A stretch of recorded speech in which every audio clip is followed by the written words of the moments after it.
Hello friends. Did you know that nearly 80% of those who watch my videos aren't subscribed? If you enjoy the content, I'd truly appreciate it if you hit that subscribe button. It helps a lot. Also, don't forget to leave a like and share your thoughts in the comments. Your interaction not only supports the channel's growth, but also helps these stories reach more people. Thank you all for being here. By the way, where are you watching from? Let me know in the comments.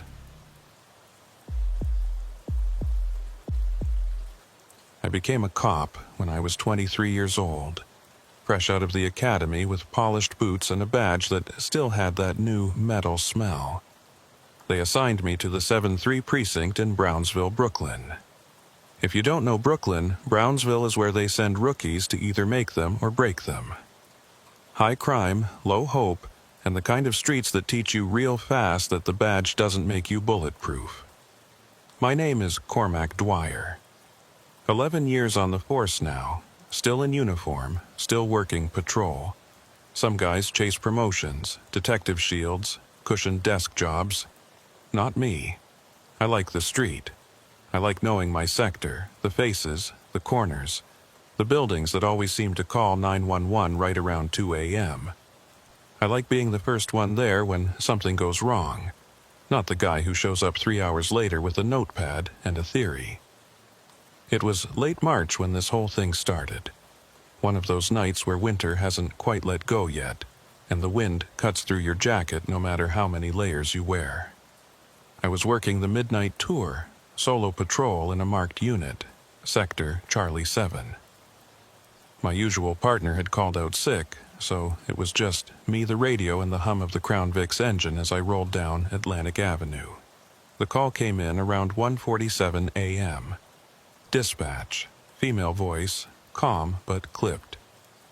7-3 Charlie, we have a past assault, possible domestic, 1124 Sutter Avenue, apartment 4D. Caller is a neighbor reporting loud screaming approximately 30 minutes ago. No longer hearing disturbance. Complainant requests anonymous. Are you available? I clicked the radio. Charlie 7 responding. Show me on scene in 3. Sutter Avenue sits deep in the belly of Brownsville, a stretch of aging brick housing projects and walk-ups where people know better than to call the cops unless they absolutely have to. When they do call, it usually means something bad already happened. I pulled up to 1124, a 6-story tenement with rusted fire escapes zigzagging down the face like scars. Most of the windows were dark. A few had foil taped over the glass. One had a Puerto Rican flag hanging limp in the still air. I radioed my arrival, grabbed my flashlight, and headed inside. The building smelled like piss, fried food, and something metallic I couldn't place. The elevator had an out-of-order sign that looked older than me, so I took the stairs. Each floor creaked under my boots. Somewhere above me, a baby was crying. Somewhere below, a television blared a late-night infomercial in Spanish. 4th floor, apartment 4D, was at the end of a narrow hallway lit by a single flickering bulb. I stopped outside the door and listened. Silence. No voices, no movement, nothing. I knocked, firm but not aggressive. NYPD, need to speak with someone inside. Nothing. I knocked again, louder this time. Police, open the door. Still, nothing. I tried the knob, locked. I pressed my ear to the door, that's when I heard it. A faint sound, almost like a whimper, but not quite. More like breathing. Labored, wet, struggling. My hand went to my radio. Dispatch, Charlie 7. I've got possible signs of distress inside the location. Requesting a backing unit to my location. Copy, Charlie 7. Nearest unit is 8 minutes out. Stand by. 8 minutes is a long time when you're standing in a hallway that smells like death and you're hearing someone on the other side of a door who might be dying. I made a decision. I stepped back and threw my shoulder into the door. It didn't budge. These old tenement doors are built like tanks, solid wood, heavy frames. I tried again, harder. The third time, something in the frame splintered and the door flew open. The apartment was dark, except for a dim glow coming from what looked like the kitchen. The air inside was thick, stale, wrong. I pulled my flashlight and swept the room. Small living area, couch covered in clothes, a crooked coffee table with empty beer bottles and a pizza box. No people. NYPD. If anyone's inside, make yourself known. The breathing sound came again, louder now, from a room to my left. I moved toward it, flashlight up, hand on my holster. The door was halfway open. I pushed it with my foot and aimed the beam inside. It was a bedroom, barely furnished, a mattress on the floor, no frame, clothes piled in the corner. And on the mattress a woman, mid-30s, curled on her side facing the wall. She wasn't moving, her back rose and fell in shallow, uneven breaths. Blood, dark and dry, streaked down her neck and pooled on the pillow under her head. "Ma'am," I said, softer now, stepping inside slowly. "I'm a police officer. I'm here to help. Can you hear me?"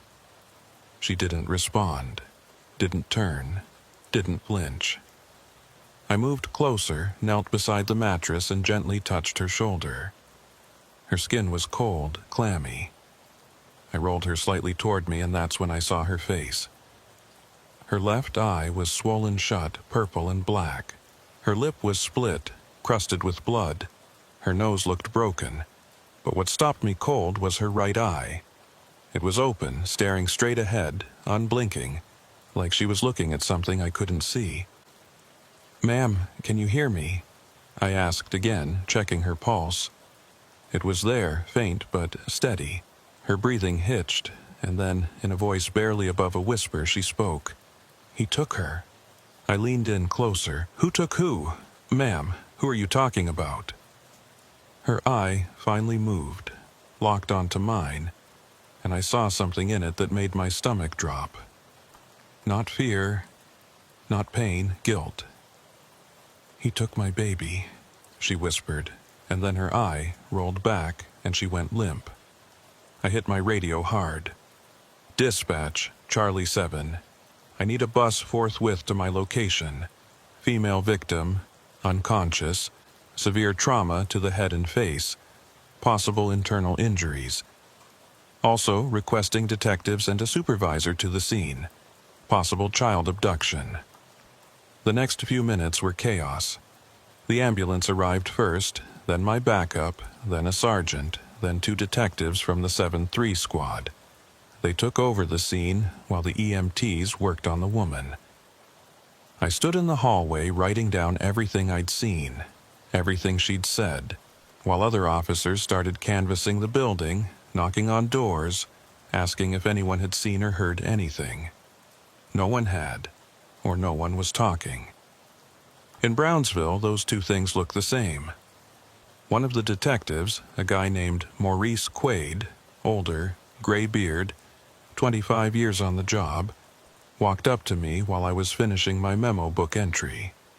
He had that look veteran detectives get, like they've seen it all twice and didn't like it the first time. "Officer Dwyer, right?" he said, voice gravelly, worn down by too many cigarettes and too many late nights. "Yeah. You're the one who found her? Yeah? She say anything else? Anything about the kid? Name, age, description?" I shook my head. "Just that someone took her baby. Then she went unconscious." Quaid nodded slowly, looked back at the open apartment door, then back at me. "Kid's name is Lily Finch, 4 years old. We pulled a photo from the mother's wallet. Blonde hair, blue eyes, last seen wearing pink pajamas. Mother's name is Eulalia Finch. No father listed on any paperwork we found. No other family contacts. Neighbors say they barely saw the kid, hardly heard her either. Said the mother kept to herself, didn't cause trouble. Until tonight," I said. "Until tonight," Quaid repeated. He handed me a photo, a crumpled Polaroid of a little girl with a gap-toothed smile sitting on someone's lap. The person's face was cut out of the frame. Just the girl, smiling like she didn't know the world could be cruel. "We're issuing an Amber Alert," Quaid continued. "Gonna need you to write up everything, every detail, no matter how small. You're the first officer on scene, which makes you a key witness if this goes to trial." "If," I said, looking up at him. Quaid didn't answer right away. He just stared at that hallway, that flickering light, and for a second I saw something in his face that looked like resignation, like he already knew how this was going to end. "Most of these cases, Officer Dwyer, the kid's already gone before we even get the call." He walked away, leaving me standing there holding the photo of a little girl who might already be dead, and I felt something shift inside me, something that made me realize this wasn't just another call, another domestic, another night in Brownsville. This was different. This was going to stay with me. I didn't know it yet, but Maurice Quaid was right. And wrong. Lily Finch wasn't already gone. But by the time we found out what really happened to her, I'd wish she had been. The rest of that night blurred together in the way traumatic scenes always do.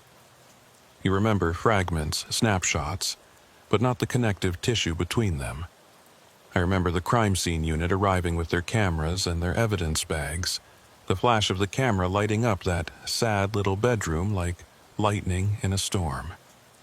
I remember the building super showing up, a Dominican guy in his 60s who kept crossing himself and muttering prayers in Spanish. I remember the neighbors starting to gather in the hallway, some in robes and slippers, others fully dressed like they'd been waiting for an excuse to come outside. Everyone had a theory.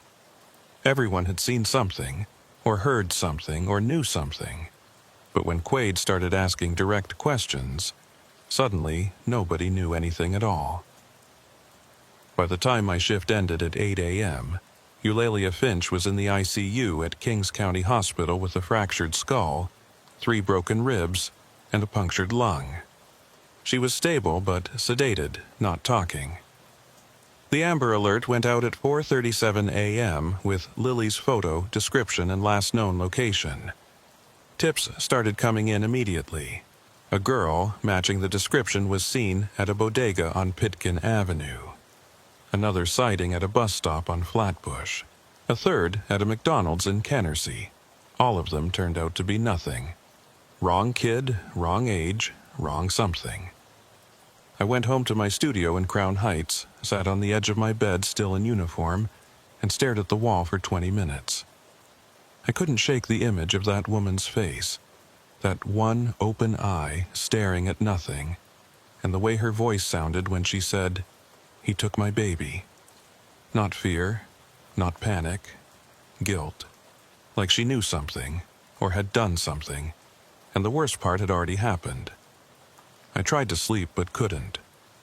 At noon, I gave up, took a shower, and headed back to the precinct. I wasn't scheduled to work, but I didn't care. I found Quaid at his desk in the detective squad room, hunched over a laptop, looking like he hadn't slept either. "Dwyer," he said without looking up. "Thought you were off." "I am. Couldn't sleep." He nodded like he understood. "Yeah, this one's a bad one. Any updates?" Quaid leaned back in his chair and rubbed his eyes. "Mother's awake, still not talking much. Says she doesn't remember what happened. Says the last thing she remembers is putting Lily to bed around 9 p.m., then waking up in the hospital. No mention of an attacker, no description, no nothing." "You believe her?" Quaid shrugged. "Doesn't matter what I believe. Doctors say the head trauma could cause memory loss. Could be real, could be convenient. We're working both angles. What about the father?" "No father listed on the birth certificate. Neighbors say they never saw a man coming or going from the apartment. No boyfriends, no exes, nothing. Eulalia moved into that building about 18 months ago, kept to herself, paid rent on time, didn't cause problems. Before that, she was living in Flatbush, same story. Before that, we're still digging. I sat down on the edge of his desk. So, what do we have? Quaid pulled out a file, flipped it open. Not much, no signs of forced entry besides the door you kicked in. No signs of struggle in the apartment except for the bedroom.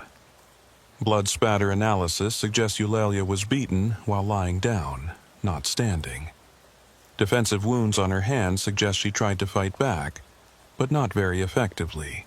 No weapon recovered. No prints that don't belong to Eulalia or the kid. No DNA besides theirs. Security cameras? Building doesn't have any. Nearest working camera is 2 blocks away at a check cashing place. We pulled the footage.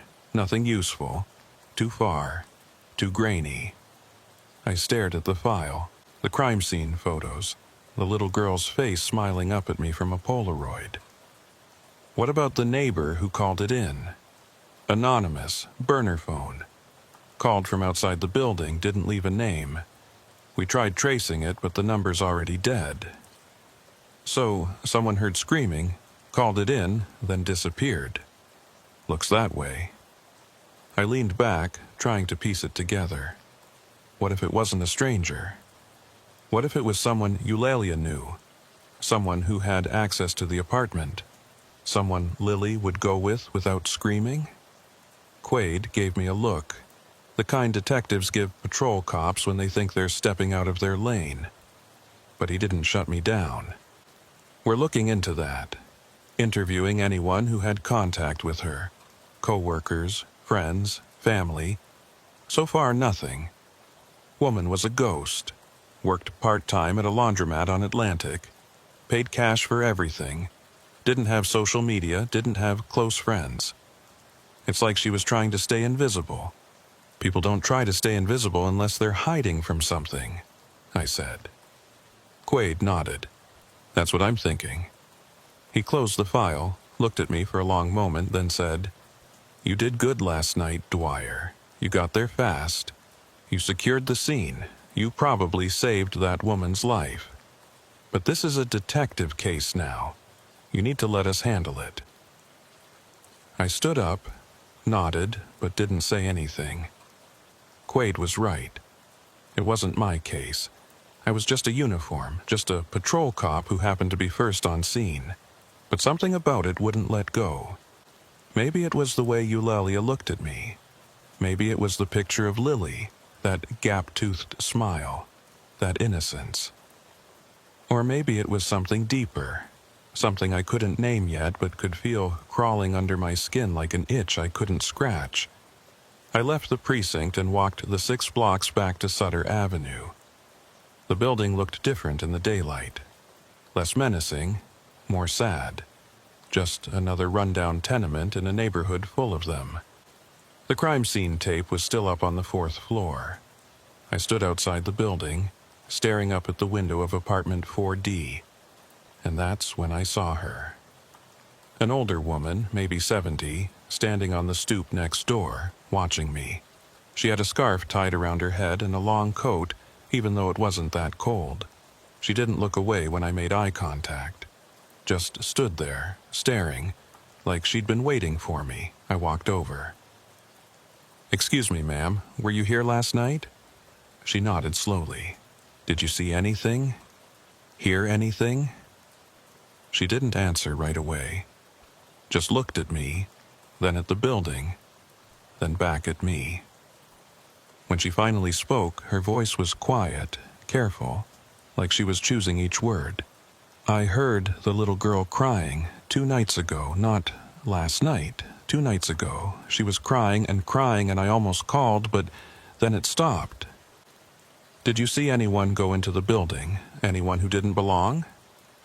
She shook her head. "No, but I saw her, the mother. She left that morning with a suitcase, came back an hour later without it." My pulse quickened. "You're sure?" She nodded. "I'm sure." I thanked her, got her name, address, and phone number, and told her a detective would be in touch. Then I called Quaid and told him what I'd found. He sighed, told me to write it up, and hung up. I stood there on Sutter Avenue, the wind picking up, the sun starting to dip lower in the sky, and I felt it again. That shift. That feeling that this wasn't just another case, another missing kid, another tragedy in a city full of them. This was something else. Something deeper. Something that was going to pull me in whether I wanted it to or not. And I was right. 3 days passed. No sign of Lily Finch. The Amber Alert was still active, plastered on every highway sign, every news broadcast, every social media feed. The tips kept coming, but they all led nowhere. A girl matching her description was spotted getting into a van in Queens. Turned out to be someone else's daughter on the way to dance class. Another sighting at JFK Airport. Wrong kid. Another at a rest stop in New Jersey. Wrong kid again. It's amazing how many blonde, 4-year-old girls disappear into the background noise of a city until you're actually looking for one. I couldn't let it go. Every shift, every patrol, I found myself driving past Sutter Avenue, slowing down in front of 1124, looking up at that 4th-floor window like I'd see something the crime scene unit missed. I started asking questions on my own time. Not official questions, not detective work, just a patrol cop talking to people who lived in the neighborhood. Shop owners, street vendors, the guy who ran the corner bodega where Eulalia sometimes bought groceries. Nobody knew much, or nobody wanted to say. On the 4th day, I got a call from Quaid. His voice on the phone sounded different, heavier, like he'd been awake for 72 hours straight. "Dwyer, you still interested in the Finch case?" "Yeah, why?" "Because we found the suitcase." My stomach dropped. "Where?" "Prospect Park. Jogger found it in the bushes near the ravine. Called it in this morning. We just finished processing it." "And?" There was a long pause. "You need to see this.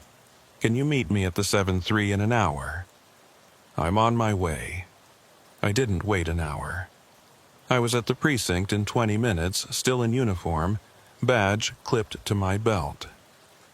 Quaid met me in the squad room and led me to a back office where evidence was laid out on a table under fluorescent lights that made everything look pale and lifeless. The suitcase was small, black, wheeled, the kind you'd take on a weekend trip. It was dirty, covered in mud and leaves, one of the zippers broken. "This is it?" I asked. Quaid nodded. Neighbor's description matches. Black suitcase, silver handle, airline tag still attached. We ran the tag. It's registered to Eulalia Finch. Flew into LaGuardia from Richmond, Virginia, about 2 years ago. What was inside? Quaid pulled on a pair of latex gloves and carefully opened the suitcase. Inside were clothes, women's clothes, a couple of shirts, jeans, underwear, socks. Nothing unusual at first glance. But then he reached into a side pocket and pulled out something wrapped in a plastic shopping bag. He unwrapped it slowly, deliberately, and placed it on the table. It was a birth certificate. Not Lily's. Someone else's. The name on it read Iris Lowell. Born March 14, 2019, in Richmond, Virginia. Mother's name, Eulalia Lowell. Father's name, blank. I stared at it, trying to make sense of what I was seeing. Who the hell is Iris Lowell? Quaid looked at me, and for the first time since I'd met him, I saw something in his face that looked like fear. That's what we're trying to figure out, because according to this, Iris Lowell is 4 years old, same age as Lily Finch. The room went quiet. Just the hum of the fluorescent lights and the faint sound of someone typing on a keyboard in the next room. I picked up the birth certificate, studied it. It looked real. Official seal, embossed stamp, signatures. Not a forgery, or if it was a damn good one. "So, Eulalia had another kid?" I said. more to myself than to Quaid. Or, Quaid said slowly, Lily Finch isn't Lily Finch. I looked up at him. What are you saying? He pulled out another piece of paper from the suitcase. This one, a faded, creased document that looked like it had been folded and unfolded 100 times. It was a court order. Temporary custody agreement. Dated April 2021. It granted custody of Iris Lowell to the Virginia Department of Social Services due to unsafe living conditions and neglect. The mother's name, Eulalia Lowell. The child's name, Iris Lowell. She lost custody, I said. 2 years ago, Quaid confirmed. We reached out to Richmond PD and Virginia DSS. They confirmed it. Eulalia Lowell, formerly Eulalia Finch before she changed her name back to her maiden name, had a daughter named Iris. Child was removed from her care in April 2021 after neighbors reported the kid was being left alone for days at a time. No food, no supervision. Eulalia didn't fight it. Didn't show up to court, didn't appeal, just vanished. They flagged her in the system, but she was never located. Until now. I felt like the floor was tilting under me. So, the kid we're looking for, Lily, is actually Iris. Maybe. Or maybe Lily is a completely different kid and Iris is still missing. Or maybe Eulalia took Iris back and renamed her Lily to avoid detection. We don't know yet. But what we do know is that Eulalia Finch is not who she said she was, and the kid we're looking for might not be who we think she is either. I sat down hard in a chair, trying to process it all. What about the father? No father listed on the birth certificate. Same as Lily. We're running DNA on Eulalia to see if there's a match in any database, and we're reaching out to family members in Virginia. So far, nothing. Eulalia's parents are both deceased. No siblings, no close relatives anyone can find. So she's a ghost, I said. Seems like it. I stared at the birth certificate, the court order, the clothes in the suitcase, and I felt that itch again, that crawling sensation under my skin. Why would she pack a suitcase with this stuff and then dump it in a Prospect Park? Quaid shook his head. That's the question. Either she was planning to run and changed her mind, or she was trying to get rid of evidence. Either way, it tells us she knew something bad was coming. Or she was running from something, I said. Quaid looked at me. Or someone. We sat there in silence for a moment, the weight of it pressing down on both of us. Then Quaid's phone rang. He answered it, listened, his face going pale. He hung up and looked at me. That was the hospital. Eulalia just woke up, and she's asking for the cop who found her.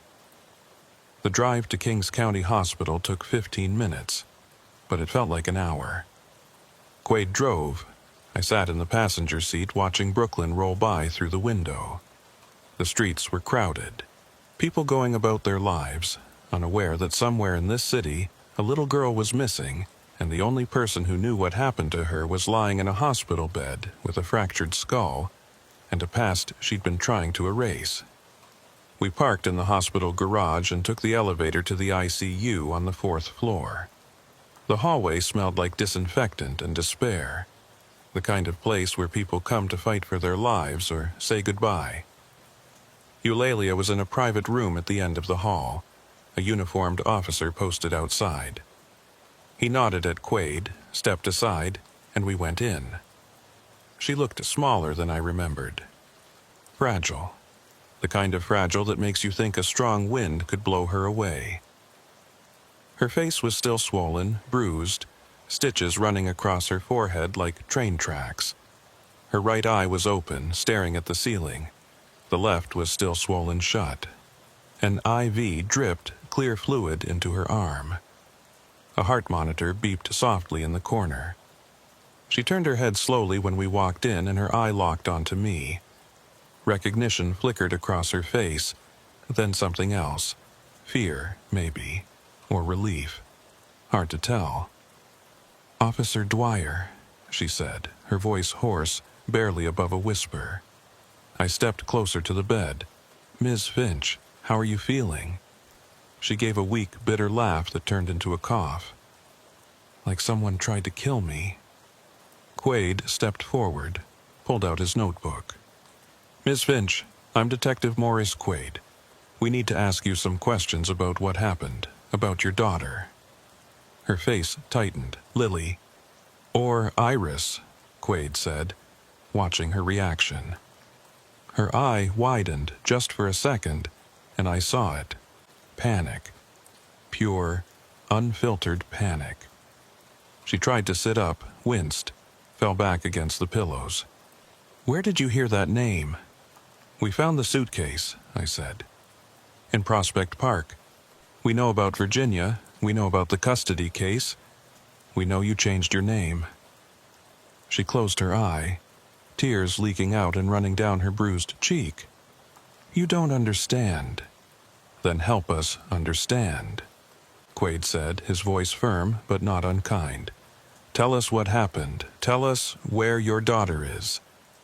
She shook her head, slowly, like it hurt to move. "I can't." "Can't or won't," Quaid pressed. "Can't," she whispered. "Because if I tell you, he'll find her. And if he finds her, she's dead." The room went cold. I glanced at Quaid, then back at Eulalia. "Who's he? Who are you afraid of?" She opened her eye, looked at me, and I saw something in that gaze that made my blood run cold. Not just fear, not just guilt. Something deeper, something primal. "Her father," she said. Quaid leaned in. "We need a name. We need a description. We need everything you can give us." Eulalia shook her head again. "You won't find him, not in any database, not in any system. He doesn't exist. Not officially." "Everyone exists," Quaid said. "Everyone leaves a trail."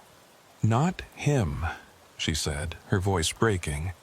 "He's careful, he's smart, and he's been looking for us for 2 years." I pulled up a chair, sat down next to the bed. "Miss Finch, Eulalia, if your daughter is in danger, we need to know. We can protect her, we can protect you, but you have to tell us the truth." She looked at me, tears streaming down her face now, and for a long moment she didn't say anything. Then, finally, she spoke. "His name is Thomas. Thomas Greer. We met in Richmond 6 years ago. I was working at a diner. He was a regular. Charming, smart, handsome. Everything I thought I wanted. We moved in together after 3 months. I got pregnant a year later. He was happy at first, excited even. But after Iris was born, he changed, got paranoid, controlling, started accusing me of cheating, of trying to leave him, of poisoning Iris against him. He'd disappear for days, come back with cuts and bruises, wouldn't say where he'd been. Then one day, I found something in his truck. A bag. Inside were zip ties, duct tape, a knife, and a Polaroid camera. And photos. Photos of women. Women I didn't know. Women who looked terrified. She paused, swallowed hard, her breathing shallow. I confronted him. He laughed, said I was paranoid.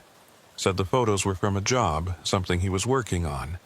But I didn't believe him. I couldn't. So I took Iris and left.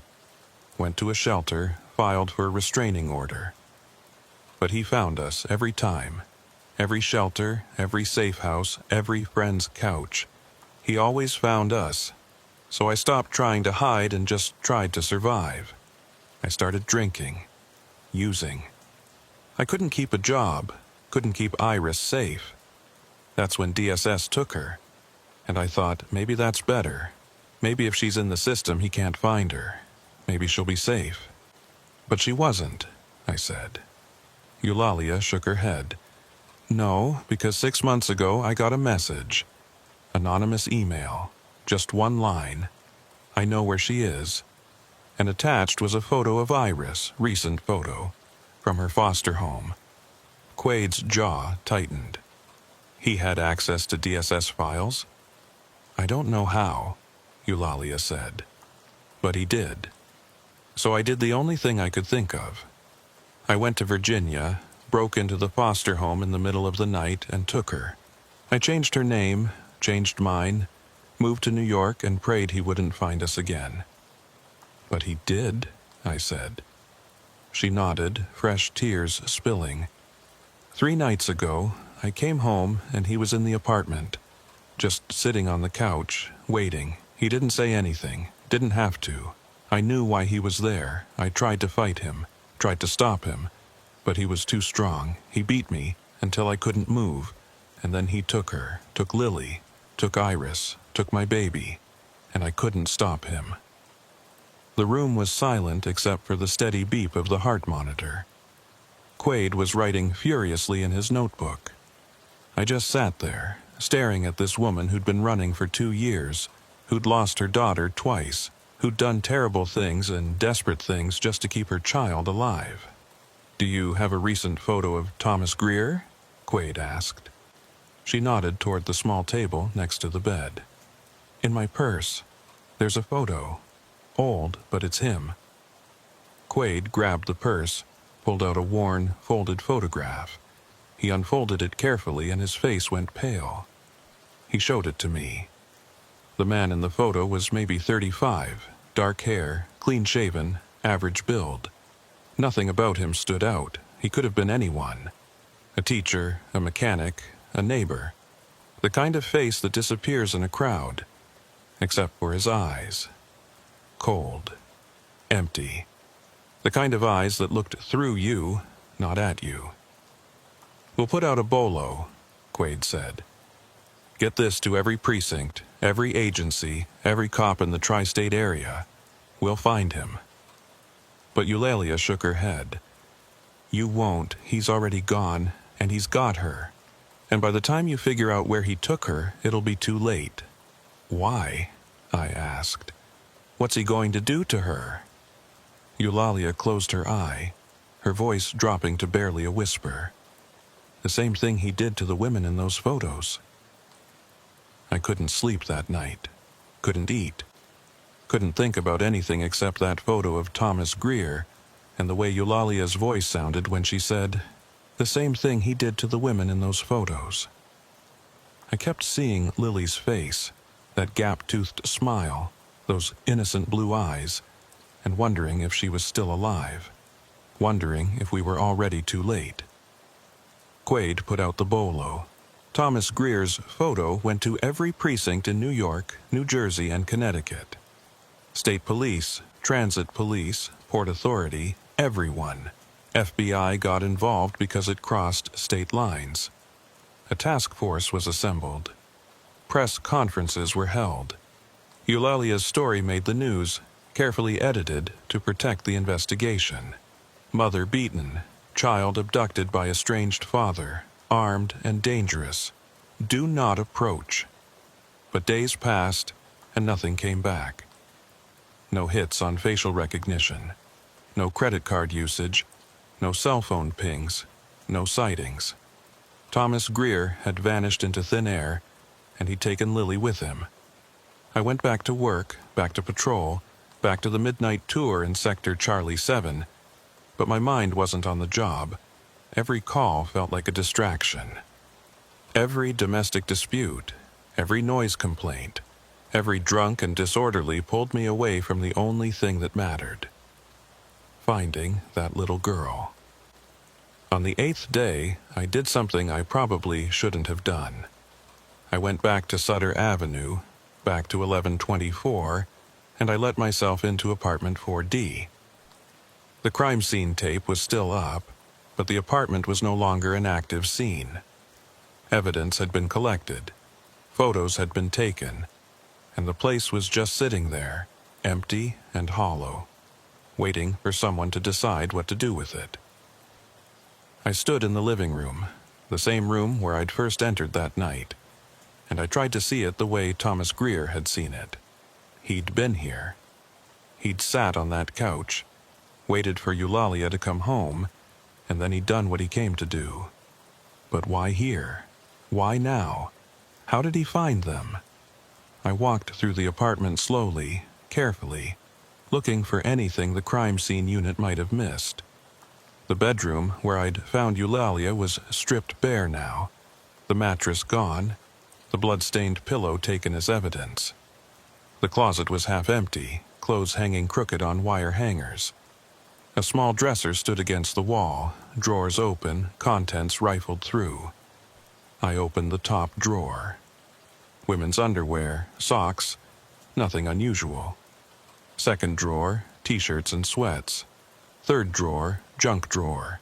Pens, rubber bands, loose change, expired coupons. And at the very back, under a stack of old receipts, a small notebook. I pulled it out, flipped it open. It was a journal, handwritten, pages filled with Eulalia's tight, cramped handwriting. Most of it was mundane. Grocery lists, appointments, reminders to pay rent. But toward the middle, the entries changed, got darker, more frantic. March 8th, saw a man outside the building today, dark jacket, watching. Could be nothing, could be him. March 12th, Lily asked about her daddy. I told her she doesn't have one. She cried. I hate lying to her. March 15, got a phone call. No one spoke, just breathing. He knows. He knows where we are. March 18th, I need to move again. But where? Where can I go that he won't find us?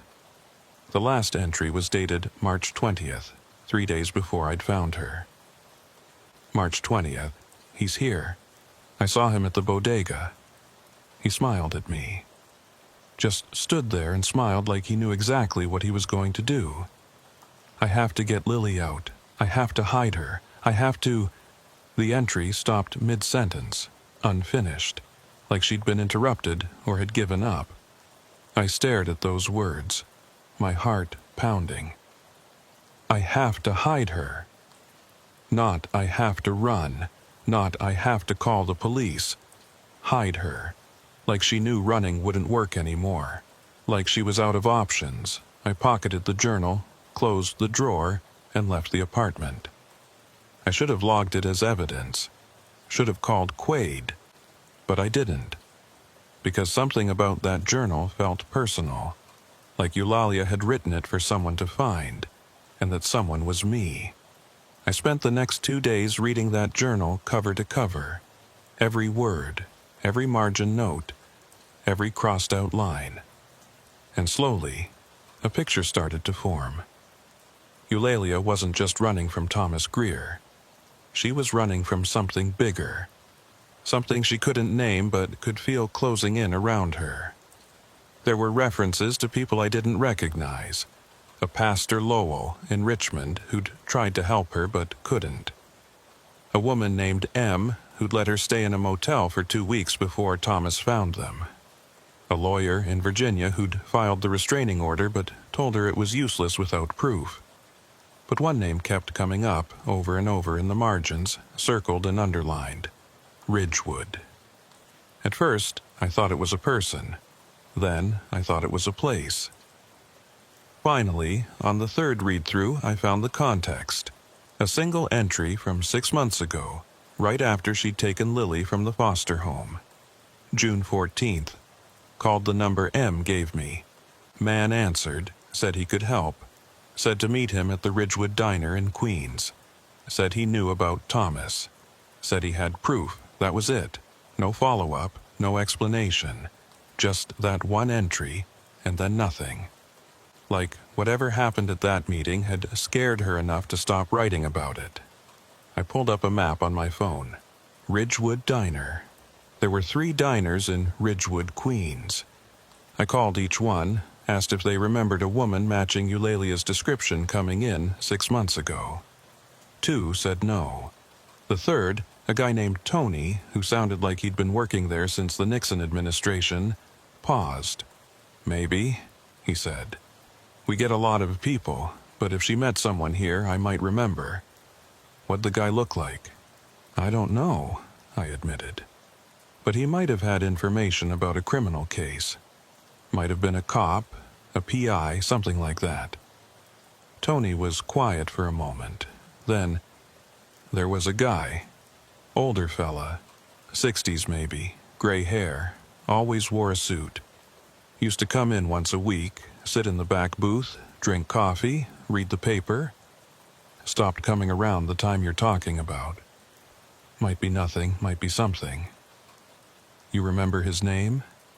Nah, but he paid with a card sometimes. Let me check the old receipts. Hang on. I heard rustling, the sound of papers being shuffled, drawers opening and closing. Then Tony came back on the line. Got it. Name on the card was Maurice Quaid. The world stopped. My breath caught in my throat. Say that again. Maurice Quaid. That's what the receipt says. You know him? I did. I knew him very well. Because Maurice Quaid was the detective handling Lily Finch's case. The same detective who'd been at the scene the night I found Eulalia. The same detective who'd told me to step back, let him handle it, trust the system. Maurice Quaid had met with Eulalia 6 months before her daughter was abducted, and he'd never mentioned it. I didn't confront Quaid right away. I couldn't. Not until I knew more. So I did what any good cop does when they don't trust the system. I went off the books. I pulled Quaid's personnel file, something I technically wasn't supposed to have access to, but managed to get anyway through a buddy in HR who owed me a favor. Maurice Quaid, 58 years old, 25 years on the job, clean record, solid detective, respected by his peers. Married, 2 kids, both grown, living upstate. Nothing out of the ordinary. Nothing that screamed dirty cop. But then I dug deeper. I pulled his old case files, the ones from before he made detective, back when he was still in uniform, working patrol in Brooklyn, and I found something. A case from 1998. Domestic violence call, same neighborhood as Eulalia's apartment, same kind of situation. Woman beaten, child missing, suspect fled the scene. Responding officer, patrolman Maurice Quaid. The case had gone cold. The kid was never found. The mother died 2 weeks later from complications related to her injuries. The suspect was never identified. Just a generic description. White male, 30s, average build. Could have been anyone. I pulled the crime scene photos from the archived file. The apartment looked almost identical to Eulalia's. Same layout, same damage, same sense of violence and desperation. And on the coffee table, barely visible in one of the photos, was a small black notebook. I zoomed in on the photo, enhanced it as much as I could. The handwriting was faint, but I could make out a few words. He's coming, I have to hide her, Ridgewood. The same words, the same place, 25 years apart. My hands were shaking. I printed the photo, tucked it into my jacket, and drove straight to Kings County Hospital. Eulalia was awake, sitting up in bed, staring at the TV mounted on the wall. She looked better. Still bruised, still fragile, but stronger. Like maybe she'd decided to fight instead of give up. "Ms. Finch," I said, stepping into the room. "I need to ask you something." She looked at me, wary. "What?" I pulled out the journal, showed it to her. "You wrote about meeting someone at the Ridgewood Diner. Someone who said he had proof about Thomas Greer. Who was he?" Her face went pale. "How did you get that?" "Found it in your apartment. Who was he, Eulalia?" She looked away, her jaw tight. "I don't know his name. He called himself a friend. Said he'd been tracking Thomas for years. Said Thomas had done this before to other women, other kids. Said he had evidence but couldn't go to the police because he didn't know who to trust." "Why not?" "Because," she said, her voice dropping, "he said there were cops involved. Cops who knew what Thomas was doing and let him get away with it." The room tilted. Did he give you names? She shook her head. No, he just said to be careful. Said if I went to the police, Thomas would know. Said the only way to keep Lily safe was to disappear completely. But I couldn't do that. I couldn't live like that anymore. So I stayed. And he found us anyway. I showed her the archived photo, the one from 1998. Have you ever seen this before? She took it, studied it, her face crumpling. Oh my God. What? That's my mother's apartment, in Brooklyn. I was 7 years old when she died. I felt the floor drop out from under me. Your mother? Eulalia nodded, tears streaming down her face. She was killed, beaten to death by a man she'd been seeing. A man I only met once.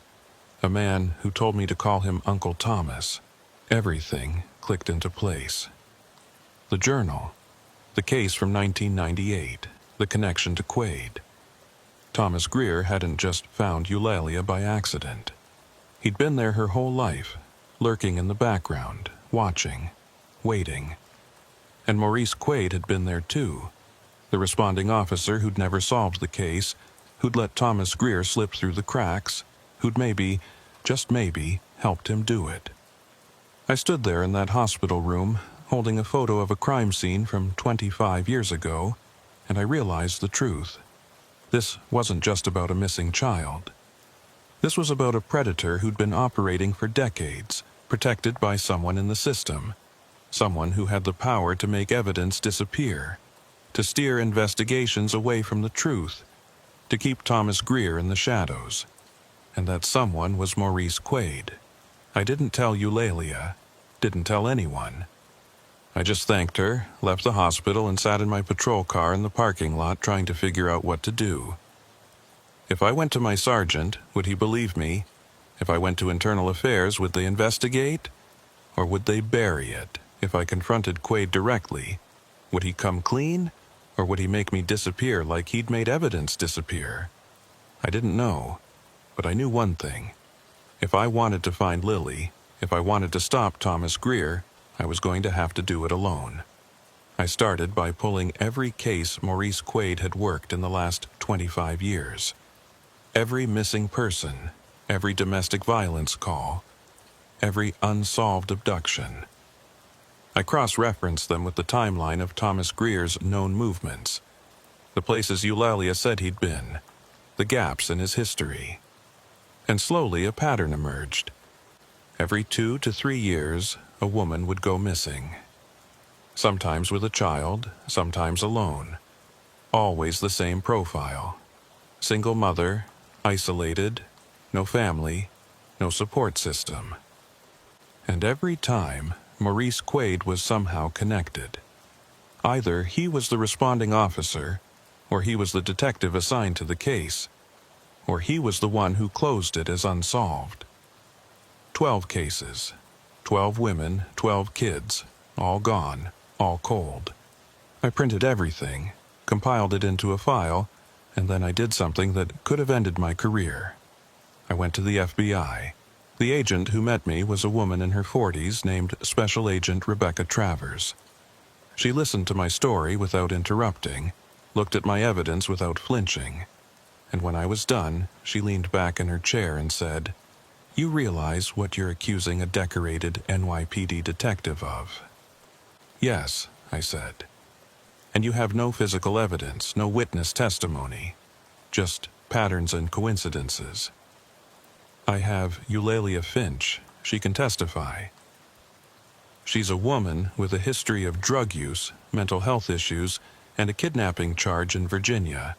Any defense attorney would tear her apart on the stand." "So, what do I do?" I asked, frustration boiling over. "Just let Thomas Greer keep taking kids? Let Maurice Quaid keep covering for him?" Travers stared at me for a long moment, then opened a drawer in her desk and pulled out a file. She slid it across the table. "This is a federal case we've been building for the last 3 years. Human trafficking, child abduction, conspiracy. We've been tracking a network of individuals who facilitate the movement of children across state lines for purposes I don't need to explain. We've identified several suspects, but we haven't been able to connect them to a larger operation. Until now. I opened the file. Inside were surveillance photos, phone records, financial transactions. And in the middle of it all, a photo of Maurice Quaid shaking hands with a man I didn't recognize. The date on the photo, 6 months ago. The location, Ridgewood, Queens. Travers leaned forward. We've been watching Detective Quaid for 2 years. We think he's a facilitator. He identifies vulnerable women and children, feeds information to the network, and helps cover up the disappearances. But we haven't had enough evidence to move on him, until you walked in today. I felt my heart racing. So, what now? Now, Travers said, you help us bring him down. The plan was simple. I would continue working the Lily Finch case as if nothing had changed. I would stay close to Quaid, feed him information, make him think I trusted him.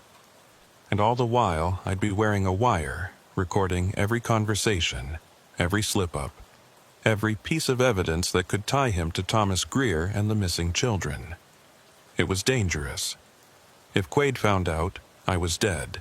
If Thomas Greer found out, Lily was dead. But it was the only way. For the next week, I played the role of the loyal patrol cop. I checked in with Quaid daily, asked for updates, offered to help with canvassing, with interviews, with anything that would keep me close. And slowly, carefully, I started planting seeds of doubt. You know, I said one afternoon, sitting across from him in the precinct break room, I've been thinking about that suitcase we found. How did Thomas know Eulalia had packed it? How did he know where to find it? Quaid looked up from his coffee. What are you getting at? Just seems like he knew a lot, knew where she lived, knew her routine, knew she was planning to run. Almost like someone was feeding him information. Quaid's eyes narrowed. You think there's a leak? I shrugged. I don't know. Just seems weird, that's all. He didn't say anything, just stared at me, and for a moment I thought he knew. Thought the wire taped to my chest was going to be the last mistake I ever made. But then he looked away, took a sip of his coffee and said, I'll look into it. That night, Travers called me. We got it. His reaction, the way he deflected, the pause before he answered. That's consciousness of guilt. We're moving on him tomorrow. What about Lily? I asked. What about the other kids? We're working on it, she said. We've got surveillance on Quaid's known associates, including a property in upstate New York we think might be a holding site. If Lily's still alive, we'll find her. And if she's not... Travers was quiet for a moment. Then we make sure no one else's daughter ends up like her. The next morning, I reported for my shift like normal. Rolled call, grabbed my sector assignment, hit the street. But at 10 a.m., my radio crackled. All units, be advised. Detective Maurice Quaid, 7-3 Squad, wanted for questioning in connection with federal charges. Consider armed and dangerous. Do not approach. Notify supervisor immediately if located. The precinct erupted. Cops I'd worked with for years stood in stunned silence, unable to process that one of their own, a decorated detective, a 25-year veteran, was dirty. But I wasn't surprised. I was just hoping it wasn't too late. They found Maurice Quaid 3 hours later. Not running, not hiding, just sitting in his car in a Walmart parking lot in Yonkers, engine off, hands on the steering wheel, waiting. When the FBI and NYPD tactical team surrounded him, he didn't resist, didn't say a word, just stepped out of the vehicle with his hands up and let them cuff him. I wasn't there when they arrested him.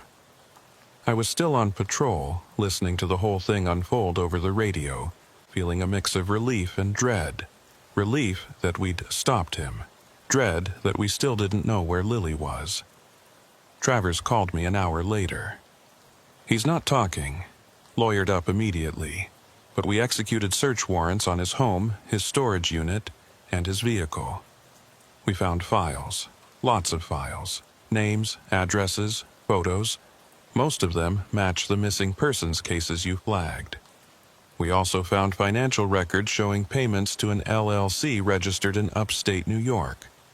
Property records show the LLC owns a farm outside a town called Millerton, about 2 hours north of the city. We're heading there now. I want you to come with us. Why me?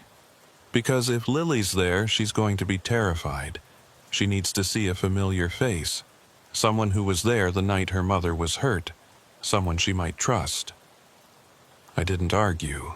I grabbed my gear, told my sergeant I was being pulled for a federal investigation, and met Travers and her team at a staging area just outside Millerton. It was late afternoon by the time we arrived, the sun already starting to dip below the tree line, casting long shadows across the rural highway. The farm was at the end of a dirt road, surrounded by thick woods and overgrown fields. A rusted mailbox leaned at an angle near the entrance. No name on it, just a faded number, 447. The house itself was a 2-story colonial that had seen better days. Paint peeling, shutters hanging crooked, porch sagging under its own weight. Behind it stood a large barn, its roof partially caved in, and beyond that, several smaller outbuildings in various states of collapse. Travers gave the tactical team the signal. They moved in fast, breaching the front door with a battering ram, flooding the house with agents in body armor, rifles up, voices shouting, "FBI, search warrant! Show me your hands!"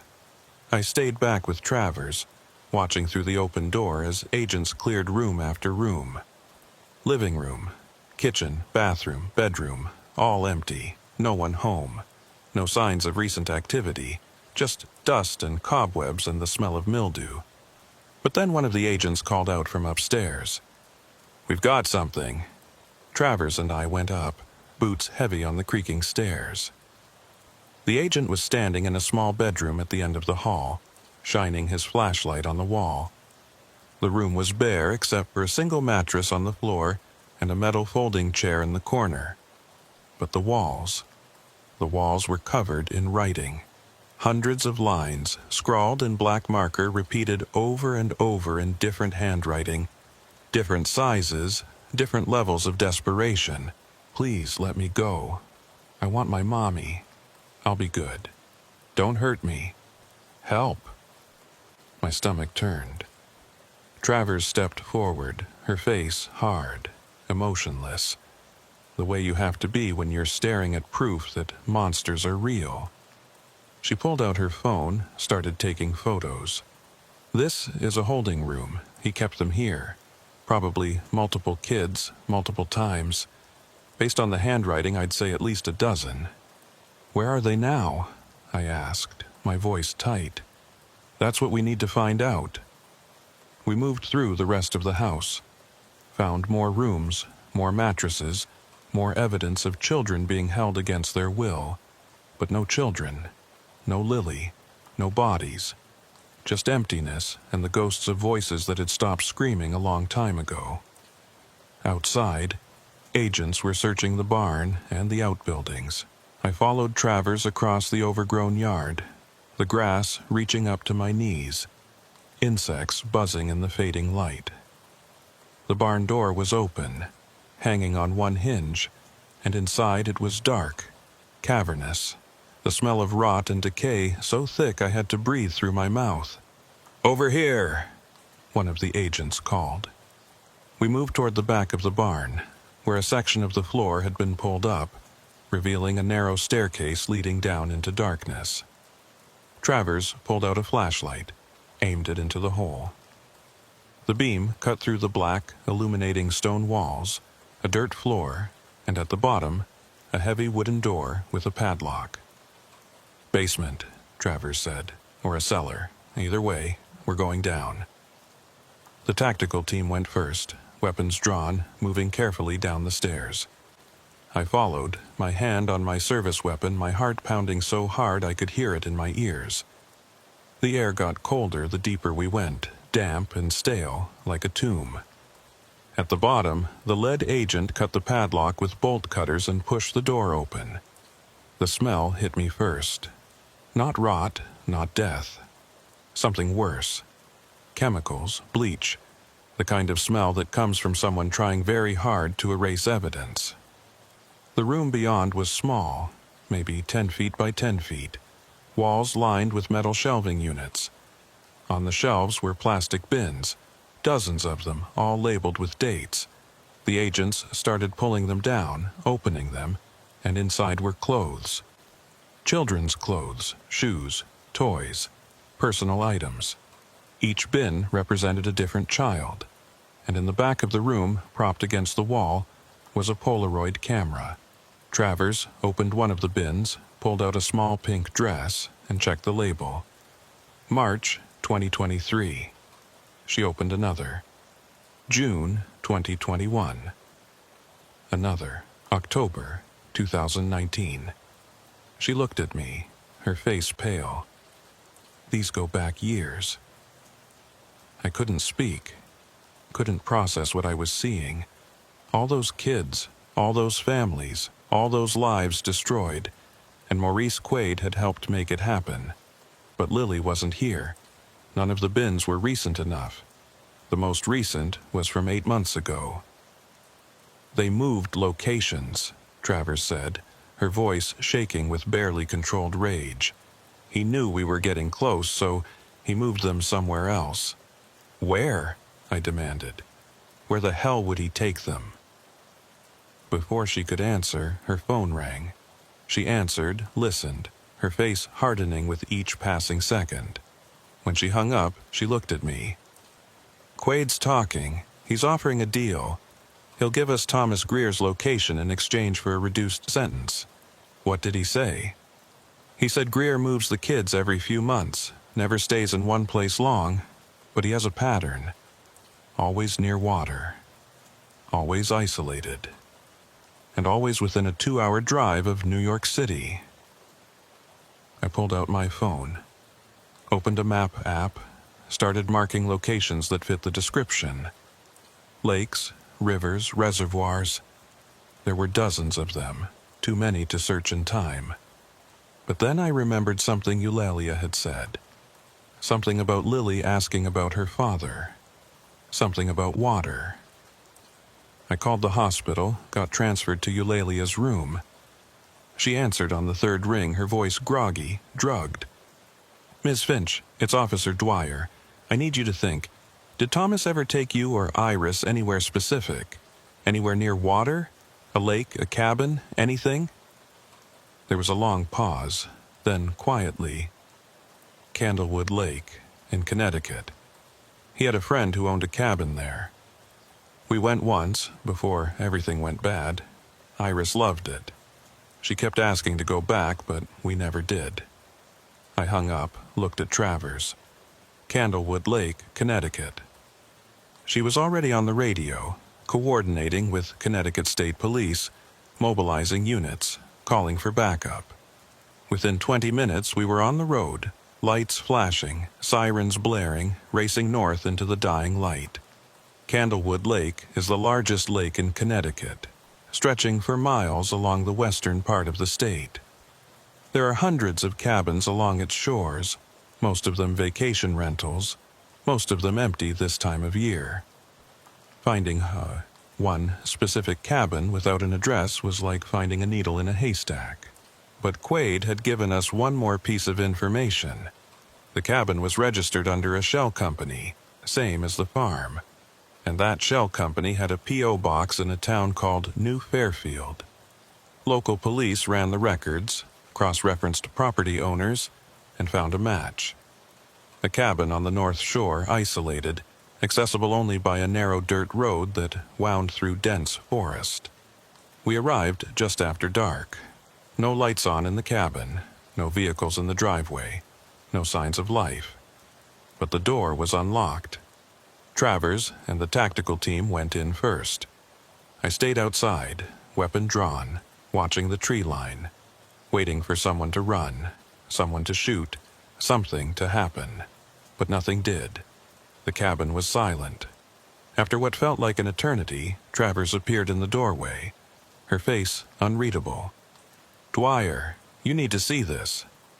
I went inside. The cabin was small. One main room with a kitchenette, a bathroom, and a loft upstairs. Furnished like a hunting lodge. Rustic furniture, animal heads mounted on the walls, a stone fireplace. And in the center of the room, on a folding table, was a laptop, open, screen still glowing. Travers gestured to it. He left it on, intentionally, I think, like he wanted us to find it. I looked at the screen. It was an email, already typed, unsent, sitting in the drafts folder. The subject line read, "For Officer Dwyer." I felt my blood run cold. I clicked it open, and the message loaded. "Officer Dwyer, by the time you read this, I'll be long gone. You won't find me. You won't find the children. You won't find anything but questions and ghosts. I want you to know something.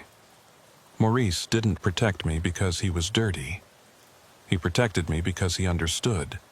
He understood that some people are born broken, that some desires can't be fixed, can't be cured, can't be locked away. He understood that the world needs people like me, people who take the children no one will miss.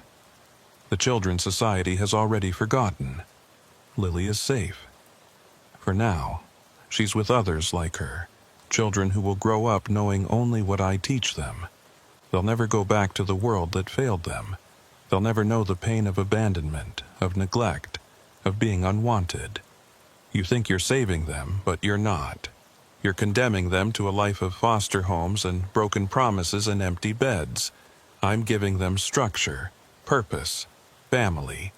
You'll keep looking, you'll keep trying, but you'll never find us, because we're everywhere and nowhere. And every time you see a missing child poster, every time you get a call about a kidnapping, you'll wonder, is it me, or is it someone else? Sleep well, Officer Dwyer. TG. I read it twice, 3 times. My hands were shaking. Travers was saying something, but I couldn't hear her. All I could hear was the sound of my own heartbeat, the rush of blood in my ears, the weight of those words pressing down on me like a stone. Dwyer.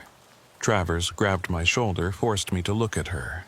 We'll find him. We'll find Lily. This isn't over. But I knew she was wrong. I knew that Thomas Greer was gone, that Lily was gone, that all those children were gone, swallowed up by a darkness we couldn't reach. We searched the cabin top to bottom. Found nothing. No evidence. No fingerprints. No DNA. Just that email and the cold, empty silence of a place where terrible things had happened and no one would ever know. Maurice Quaid took a plea deal. 20 years in federal prison in exchange for his testimony against the network. He gave us names, locations, details, led us to 3 more properties, 2 in Pennsylvania, 1 in upstate New York. We found evidence. We found proof. But we didn't find any children. Eulalia Finch was released from the hospital 2 weeks later. She went back to Virginia, back to nothing, back to a life without her daughter. I visited her once before she left. Asked her if she wanted to stay in New York, if there was anything I could do. She just looked at me with those hollow eyes and said, "There's nothing left to do." I still work patrol in Brownsville. Still drive past 1124 Sutter Avenue on my shifts.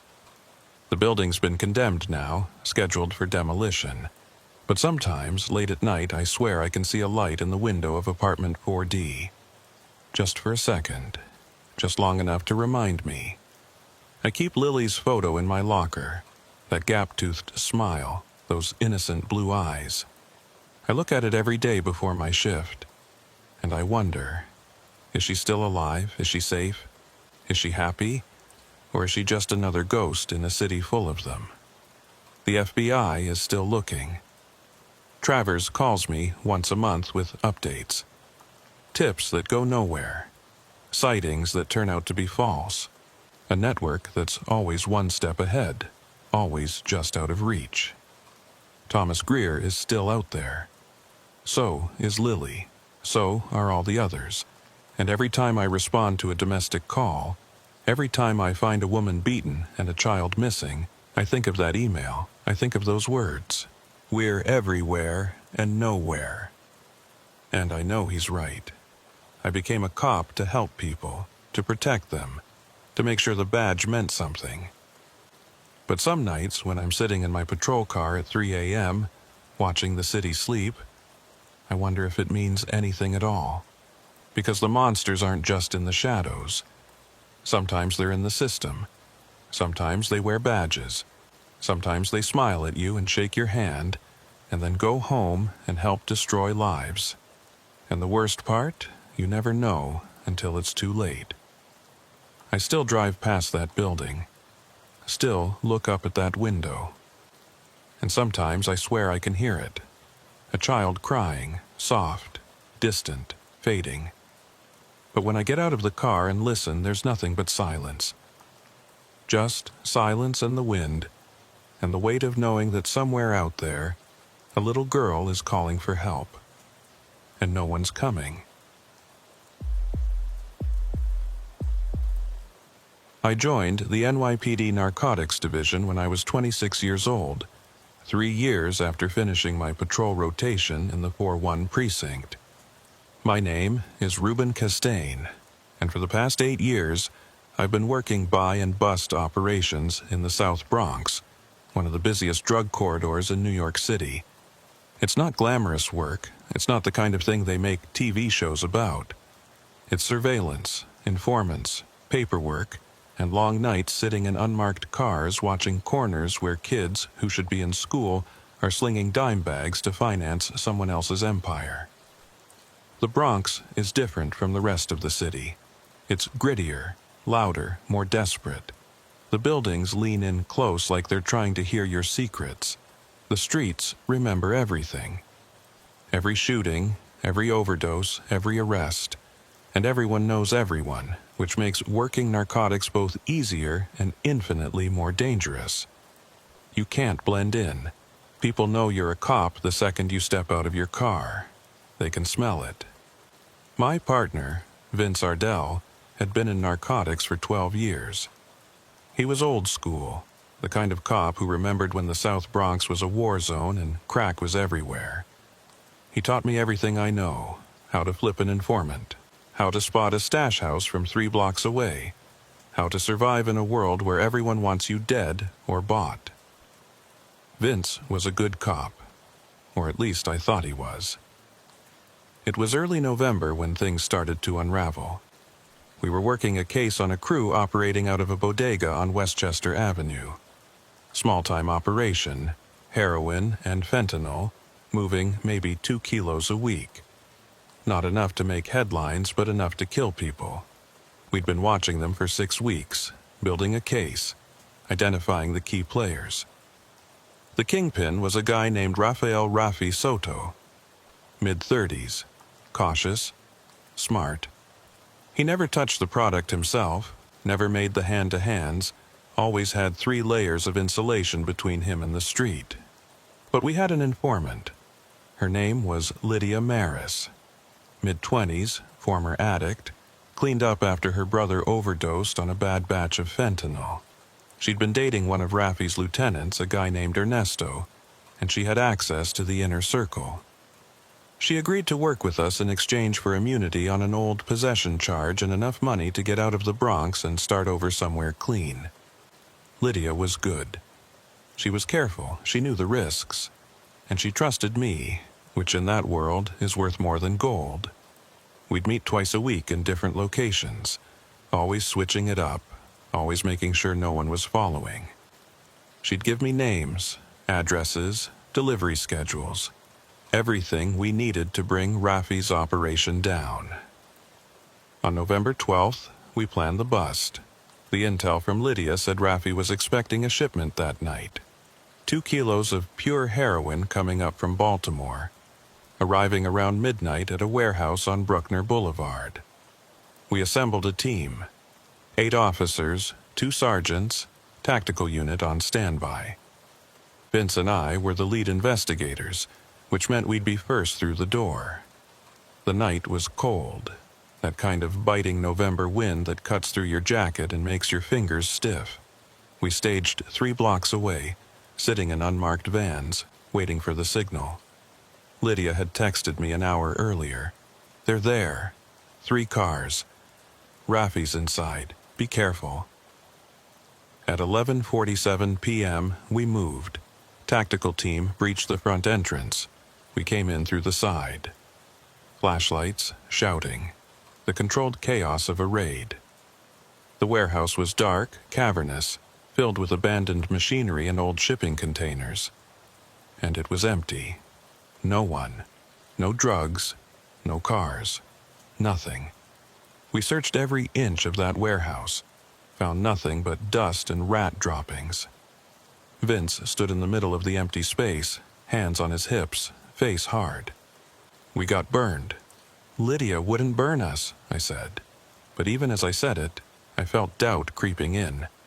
"Then someone tipped them off," Vince said, his voice tight. "Someone knew we were coming." We drove back to the precinct in silence. I tried calling Lydia. No answer. Texted her. Nothing. By the time we got back, it was past 1 a.m., and the sergeant was waiting for us, pissed. 8 officers, tactical team, resources, time, all for nothing. He wanted answers. We didn't have any. I went home that night with a sick feeling in my gut. Something was wrong. Lydia wouldn't just disappear. She was too careful. And that warehouse wasn't just empty, it was clean. Like someone had swept it, scrubbed it, made sure there was no evidence left behind. The next morning, I got the call. Lydia Maris was dead. Found in an alley off 149th Street. 2 bullets to the back of the head. Execution style. No witnesses. No suspects. Just another body in a city full of them. I stood over Lydia's body in the medical examiner's office, staring at the sheet that covered her from the neck down, at the pale, lifeless face that just 48 hours ago had been texting me intel. The ME said time of death was approximately 2 a.m., which meant she'd been killed within an hour of our failed raid. That wasn't a coincidence. Vince stood next to me, arms crossed, face expressionless. She got sloppy. Someone in Raffi's crew figured out she was talking. "She wasn't sloppy," I said, my voice sharper than I intended. "She was careful. She knew what she was doing." "Then how'd they find out?" I didn't answer because I didn't know, but I knew one thing. Lydia had been killed because of that raid, because someone had told Raffi we were coming, and that someone had to be a cop. We went back to the precinct. I pulled the operation logs, checked who had access to the case file, who knew the timing of the raid, who'd been in the briefing. 12 people total. 8 officers, 2 sergeants, me, and Vince. Any one of them could have leaked it. I started digging. Quietly. Carefully. I pulled phone records, reviewed body camera footage, checked financial records, nothing obvious, but then I noticed something. 2 days before the raid, Vince had made a phone call.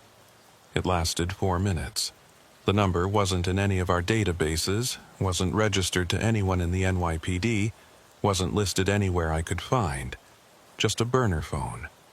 I ran it through an analyst I knew in intelligence. She came back with a hit. The number had been used to call several known associates of Rafael Soto in the past 6 months, including Ernesto, Lydia's ex-boyfriend. My blood ran cold. Vince had called someone in Raffi's crew 2 days before the raid. The same raid that ended with Lydia dead. I didn't confront him, not yet. I couldn't. If Vince was dirty, and I tipped him off that I knew, I was dead, so I kept quiet, kept working, kept pretending everything was normal. But inside I was screaming. The next few days were torture.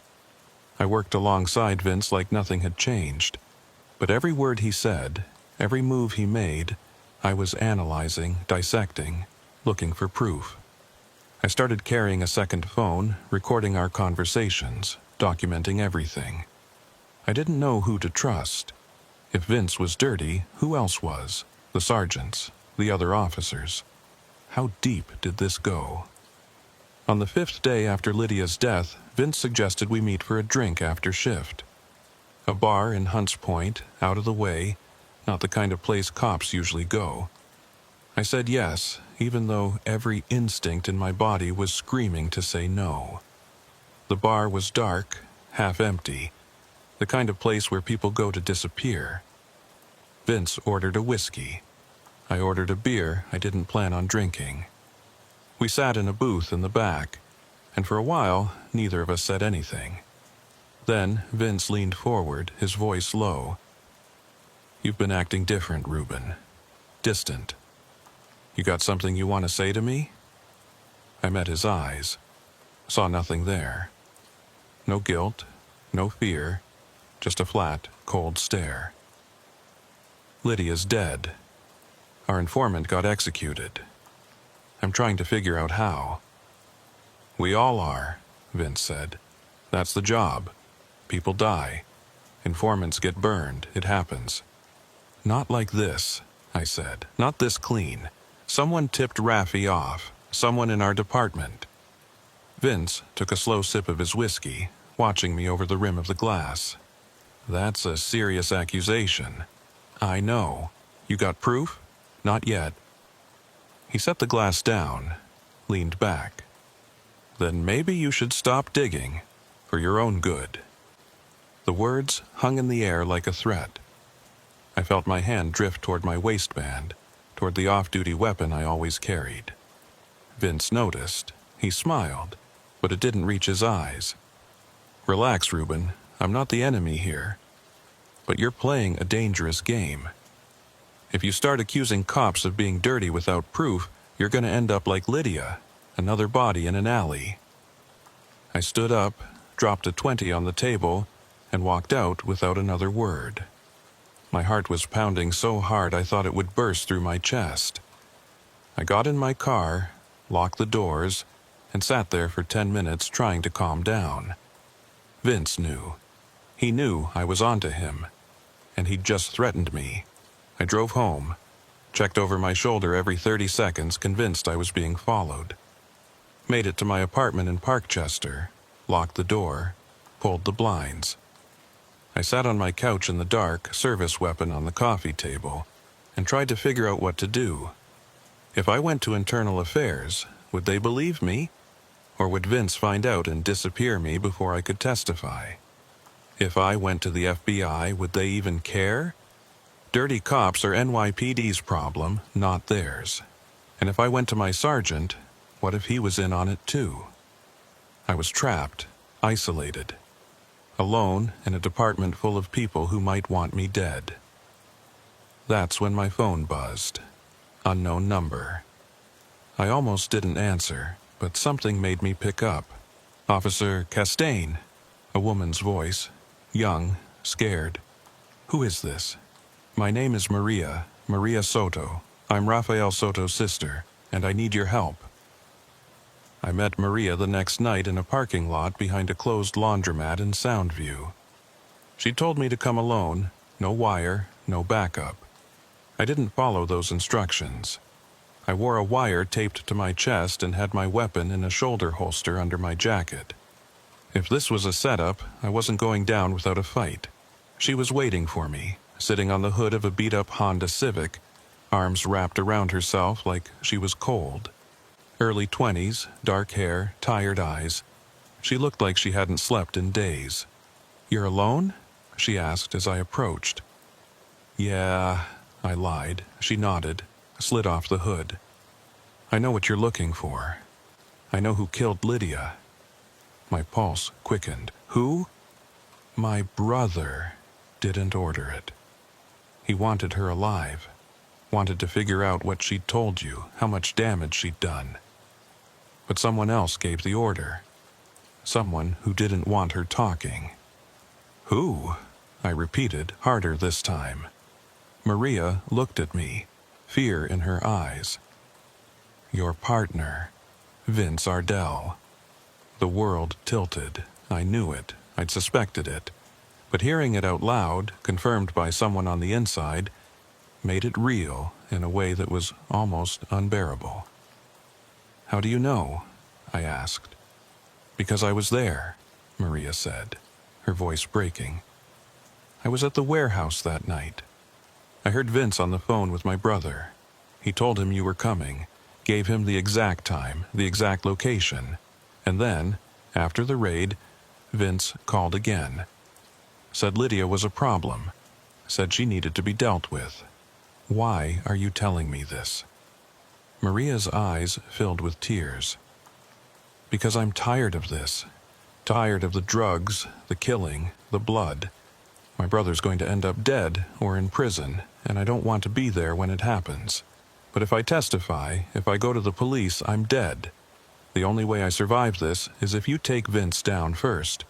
Because if he's still out there, no one's safe. I stared at her, weighing my options. She could be lying. This could be a setup. But something in her voice and the way her hands shook told me she was telling the truth. I need proof, I said. Something I can take to IAB. Something solid. Maria reached into her jacket, pulled out a phone. This is Ernesto's phone, Lydia's ex. He's dead now, killed 2 days ago in a drive-by. But before he died, he was texting with Vince, setting up meets, coordinating deals. Everything's on here. She handed me the phone. I scrolled through Haas messages. My stomach dropped. It was all there. Vince coordinating with Ernesto, warning him about raids, giving him intelligence, taking payments in the form of wire transfers to offshore accounts. Months of communication. Proof of corruption so blatant, so damning, there was no way to deny it. Why haven't you turned this in yourself? I asked. Because I'm not a cop, Maria said. I'm the sister of a drug dealer. No one's going to believe me. But you? You're one of them. They'll listen to you. She was right.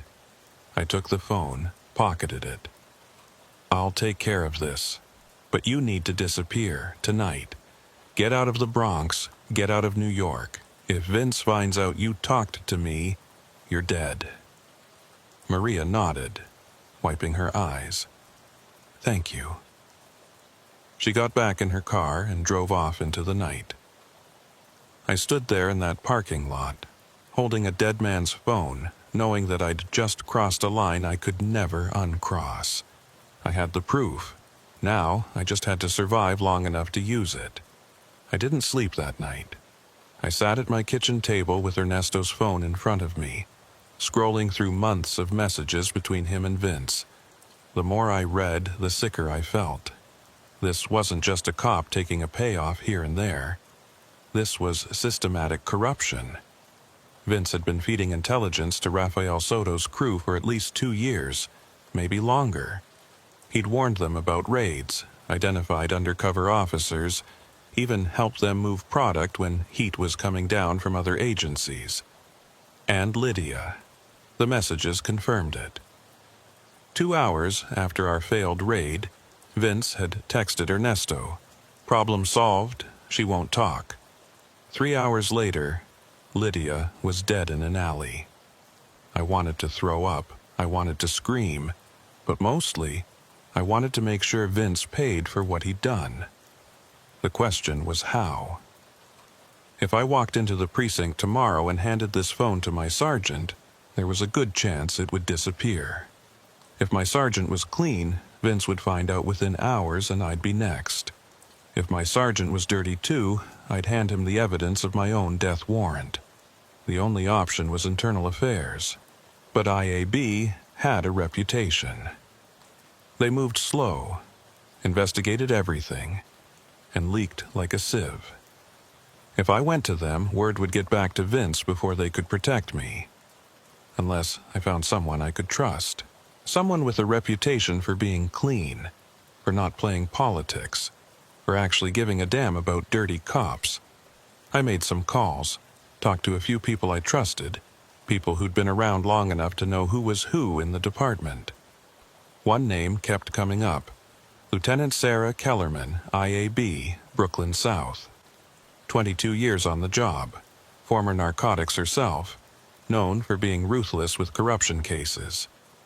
She'd taken down 3 cops in the past 5 years, all of them dirty, all of them sent to prison. At 6 a.m., I drove to Brooklyn, didn't tell anyone where I was going, didn't bring my work phone, just me, Ernesto's phone, and my service weapon. I found Kellerman's office in a nondescript building in downtown Brooklyn, 4th floor. No sign on the door. Just a number. 412. I knocked, a voice from inside, sharp and authoritative. "Come in." Lieutenant Sarah Kellerman was in her late 40s, short gray hair, sharp eyes that looked like they could see through walls. She was sitting behind a desk covered in case files, a cup of coffee steaming next to her keyboard. She looked up at me, assessed me in about 3 seconds, and said, "You're not on my schedule. Who are you?" "Officer Reuben Castaigne, Narcotics, 4-1 Precinct. I need to report corruption." Her expression didn't change. "Close the door. Sit down." I did. She pulled out a legal pad and a pen, set them in front of her, and leaned back in her chair. "Talk."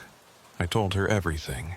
The failed raid, Lydia's murder, the phone call Vince made 2 days before the bust, the meeting with Maria, Ernesto's phone. I laid it all out, didn't hold anything back, and when I was done, I slid the phone across her desk. Kellerman picked it up, scrolled through it for a long time without saying a word. Her face remained neutral, unreadable. Finally, she set it down and looked at me. "This is bad. I know. Not just bad for Vince Ardell, bad for the whole department. If this gets out, if the press gets hold of it, every case Ardell touched for the past 10 years gets called into question. Convictions get overturned. Dealers walk. It's a nightmare." "So what do you want me to do?" I asked. "Pretend I didn't see it? Let him keep killing informants?" Kellerman's eyes hardened. "I didn't say that. I said it's bad, but we're going to handle it the right way. Which means you don't talk to anyone about this. Not your sergeant, not your friends, not your girlfriend if you have one. No one. You go back to work, you act normal, and you let me build the case." "How long is that going to take?" "As long as it takes," she said. "We need to corroborate everything on this phone. Run financial records, interview witnesses, cross-reference with other investigations. If we move too fast, Ardell lawyers up and we lose him. If we move too slow, you end up like your informant." "So what am I supposed to do in the meantime? Keep working with him, pretend everything's fine?" "Yes," Kellerman said flatly. "Because if you don't, he'll know something's wrong. And if he knows, he runs. Or worse, he makes you disappear before we can arrest him." I felt the walls closing in. "You're asking me to put my life on the line." "I'm asking you to do your job," Kellerman said. "You came to me because you wanted to do the right thing. This is what the right thing looks like. It's not easy. It's not safe. But it's the only way we take him down without destroying the entire case." I sat there for a long moment, staring at the phone on her desk, thinking about Lydia, thinking about Maria, thinking about how many other people Vince had hurt and how many more he would hurt if I didn't stop him. "Fine," I said. "But if I end up dead, it's on you." Kellerman didn't flinch. "If you end up dead, Officer Castaigne, it's because you made a mistake. Don't make any mistakes." I went back to work that afternoon like nothing had happened. Checked in with the desk sergeant, grabbed a radio, found Vince in the break room drinking coffee and reading the daily news. He looked up when I walked in, smiled like we were still partners, like he hadn't threatened me 2 nights ago. "Reuben, where you been?" "Had some personal stuff to take care of," I said, pouring myself a cup of coffee I didn't want. "Everything okay?" "Yeah, just needed some time to clear my head after Lydia." Vince nodded, folded his newspaper. "I get it. Losing an informant's tough, but you can't dwell on it. We got work to do." "What's the case?" "New lead on Rafi Soto," Vince said. "Got a tip he's moving a shipment tonight. Different location, different crew. Thought we could check it out, see if it's legit." Every alarm in my head went off. Another tip, another raid, another chance for Vince to set me up. But I couldn't refuse, couldn't show suspicion. So I nodded. "Yeah, let's do it." We spent the rest of the afternoon prepping. Vince briefed me on the intel, which he said came from a confidential informant he'd been working for months. The shipment was supposed to arrive at a storage facility in Hunts Point around 10 p.m. 2 cars, 4 guys, 5 kilos of heroin. Big enough to make an impact, small enough to handle with just the 2 of us and a backup unit. But something felt wrong.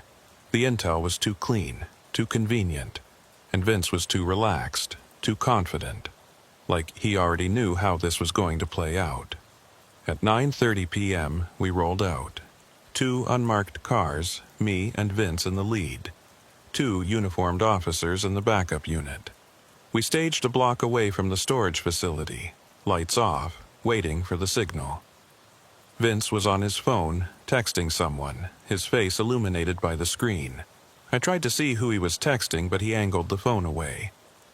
"Who's that?" I asked, trying to sound casual. "Just checking in with the CI," Vince said, pocketing the phone. "Making sure everything's still on." At 9:55 p.m., we moved. The storage facility was a sprawling complex of metal units, poorly lit, surrounded by chain-link fencing. We entered through a side gate, moved on foot, keeping low, weapons drawn. The backup unit stayed at the perimeter ready to block any exits. Vince led the way, moving with the kind of confidence that comes from knowing exactly where you're going.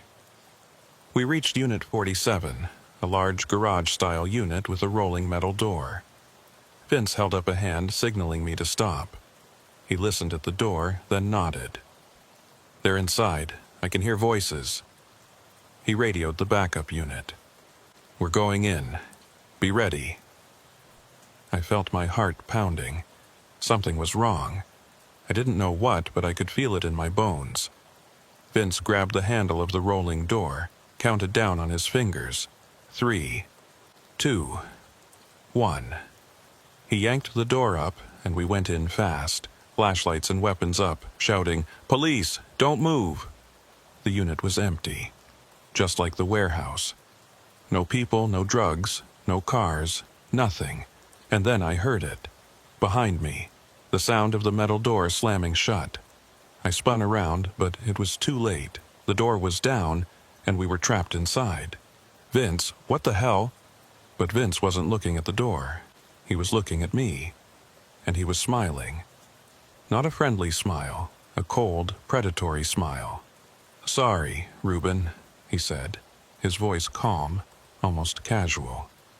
"But you should have minded your own business." That's when I saw the gun in his hand. Not his service weapon, a different gun, untraceable. The kind you use when you don't want the bullet tied back to you. I raised my weapon, but Vince was faster.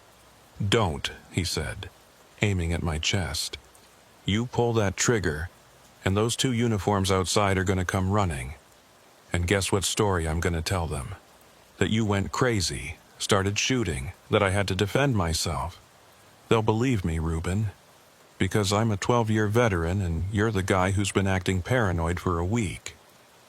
I kept my weapon trained on him, my finger on the trigger, my mind racing.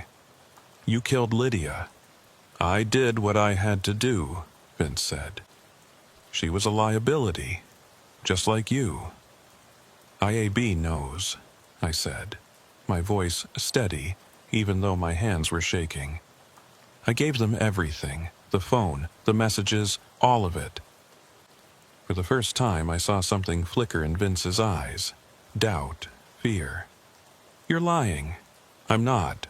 Lieutenant Sarah Kellerman, Brooklyn South. She's got Ernesto's phone right now. She's building a case. Even if you kill me, you're done. Vince's jaw tightened. His gun hand wavered slightly. You should have kept your mouth shut, Reuben. You should have just let it go. I couldn't, I said, because I'm not like you. For a long moment we stood there, two cops in an empty storage unit, weapons aimed at each other. The only sound, the distant hum of traffic on the expressway. And then Vince lowered his gun. You're right, he said quietly. You're not like me, which is why you're not going to make it in this job. He turned and walked towards the door, started to lift it. I kept my weapon on him, waiting for him to turn, to shoot, to do something. But he didn't. He just raised the door halfway, ducked under it, and disappeared into the night. I stood there alone, heart pounding, trying to process what had just happened. Vince had let me go. He could have killed me. Could have made it look like a justified shooting. But he didn't. Why? Because he knew I was telling the truth. Because he knew IAB was coming for him. And because killing a cop, even a cop who knew too much, was a line even he wouldn't cross. Or maybe he just wanted me to think that. Maybe this was part of a bigger plan. Maybe I was already dead and just didn't know it yet. I called Kellerman from my car, hands still shaking. Told her what happened. She listened without interrupting. And when I was done, she said, "You need to come in, now. We're putting you in protective custody until we can arrest Ardell." What about the backup unit? What about the two officers who were with us? We'll handle them, Kellerman said. But you need to get off the street. If Ardell knows you talked, he's not going to wait for IAB to come knocking.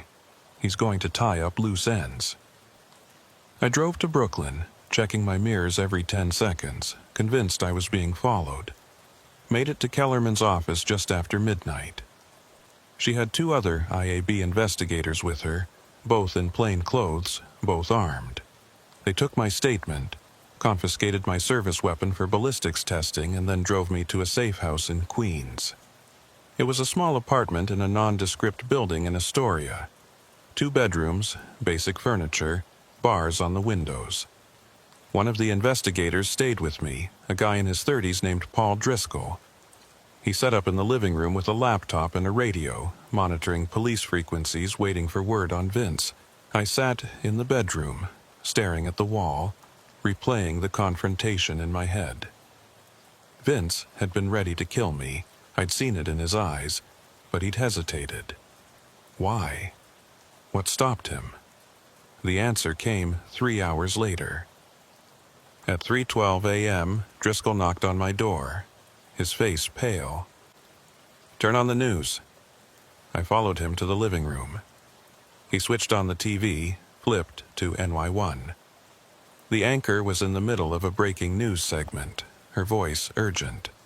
An NYPD officer has been found dead in the Bronx. According to sources, Officer Vincent Ardell, a 12-year veteran of the Narcotics Division, was discovered in his personal vehicle in a parking lot in Hunts Point. He appeared to have died from a self-inflicted gunshot wound. Police are investigating, but initial reports suggest suicide. Ardell was reportedly under investigation by Internal Affairs for alleged corruption. I felt the floor drop out from under me. Vince was dead. He'd killed himself. Or someone had made it look like he killed himself. Driscoll muted the TV, looked at me. "You think it was suicide?" I didn't answer right away. I thought about Vince in that storage unit, the way he'd lowered his gun, the way he'd walked away. He'd known it was over, known he was done. But had he known enough to take his own life? Or had someone decided to take it for him? I don't know, I said finally. But either way, we lost our case. Driscoll shook his head. Not necessarily. We still have the phone. We still have the messages. And now we have a dead cop, which means the press is going to demand answers. IAB will have to follow through, dig deeper, see who else was involved. This might just be the beginning. He was right. But it didn't make me feel any better. Because Vince Ardell might be dead, but Rafael Soto wasn't. And neither were the other cops who might have been on his payroll. Vince was just one piece of a bigger machine, and machines don't stop running just because you remove one gear. I stayed in that safe house for 3 days. On the 4th day, Kellerman came to see me. She looked tired, worn down, like she'd been fighting a war she couldn't win. We executed search warrants on Ardell's home and storage unit, she said, sitting across from me in the small living room. Found cash, lots of it, almost $200,000, hidden in vacuum-sealed bags. Also found burner phones, ledgers, and records of wire transfers to offshore accounts. He was dirty, no question. But here's the problem. We can't tie any of it directly to Rafael Soto or his crew. Everything's laundered, hidden behind shell companies and intermediaries. Without Ardell's testimony, we can't prove the connection. What about Maria? I asked. Rafael's sister. She was willing to testify. Kellerman's face darkened. Maria Soto is dead. Found in her apartment in Soundview 2 days ago. Overdose. Heroin laced with fentanyl. Medical examiner ruled it accidental, but we both know it wasn't. I felt like I'd been punched in the gut.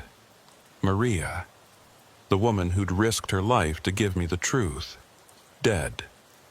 Just like Lydia. Just like everyone who got too close to this.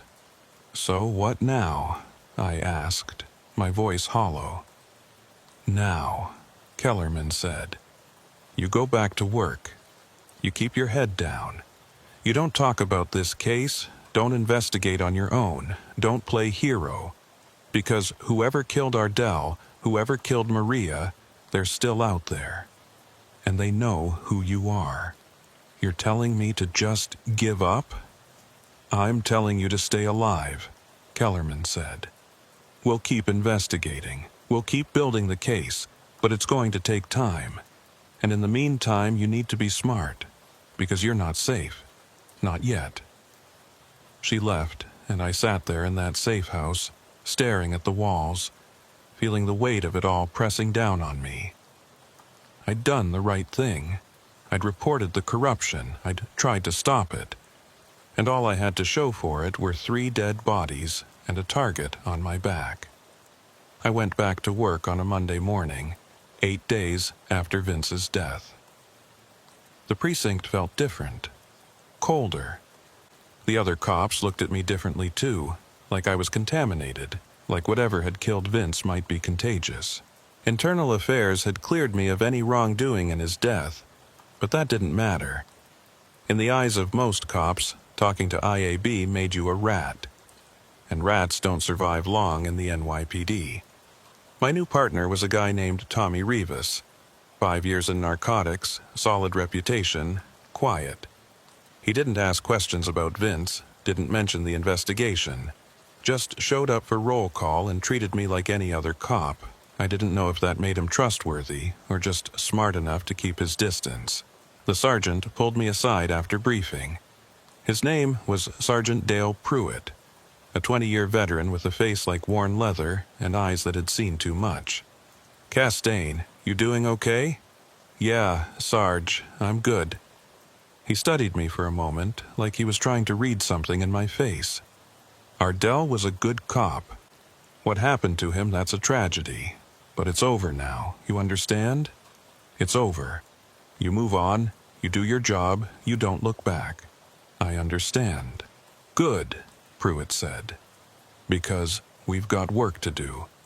Rafael Soto's still out there, and with Ardell gone, we need bodies on the street. You and Rivas are taking over Ardell's caseload. I'm expecting results." He walked away before I could respond. I stood there in the hallway, feeling the weight of it settle on my shoulders. Ardell's caseload, which meant I'd be working the same cases Vince had been feeding to Rafael Soto, which meant whoever had been working with Vince was still out there, still watching, still waiting to see what I'd do. The first week back was uneventful. Tommy and I ran surveillance on known drug corners, made a few low-level buys, wrote reports. Nothing major, nothing that would put us on anyone's radar, but I couldn't shake the feeling that I was being watched.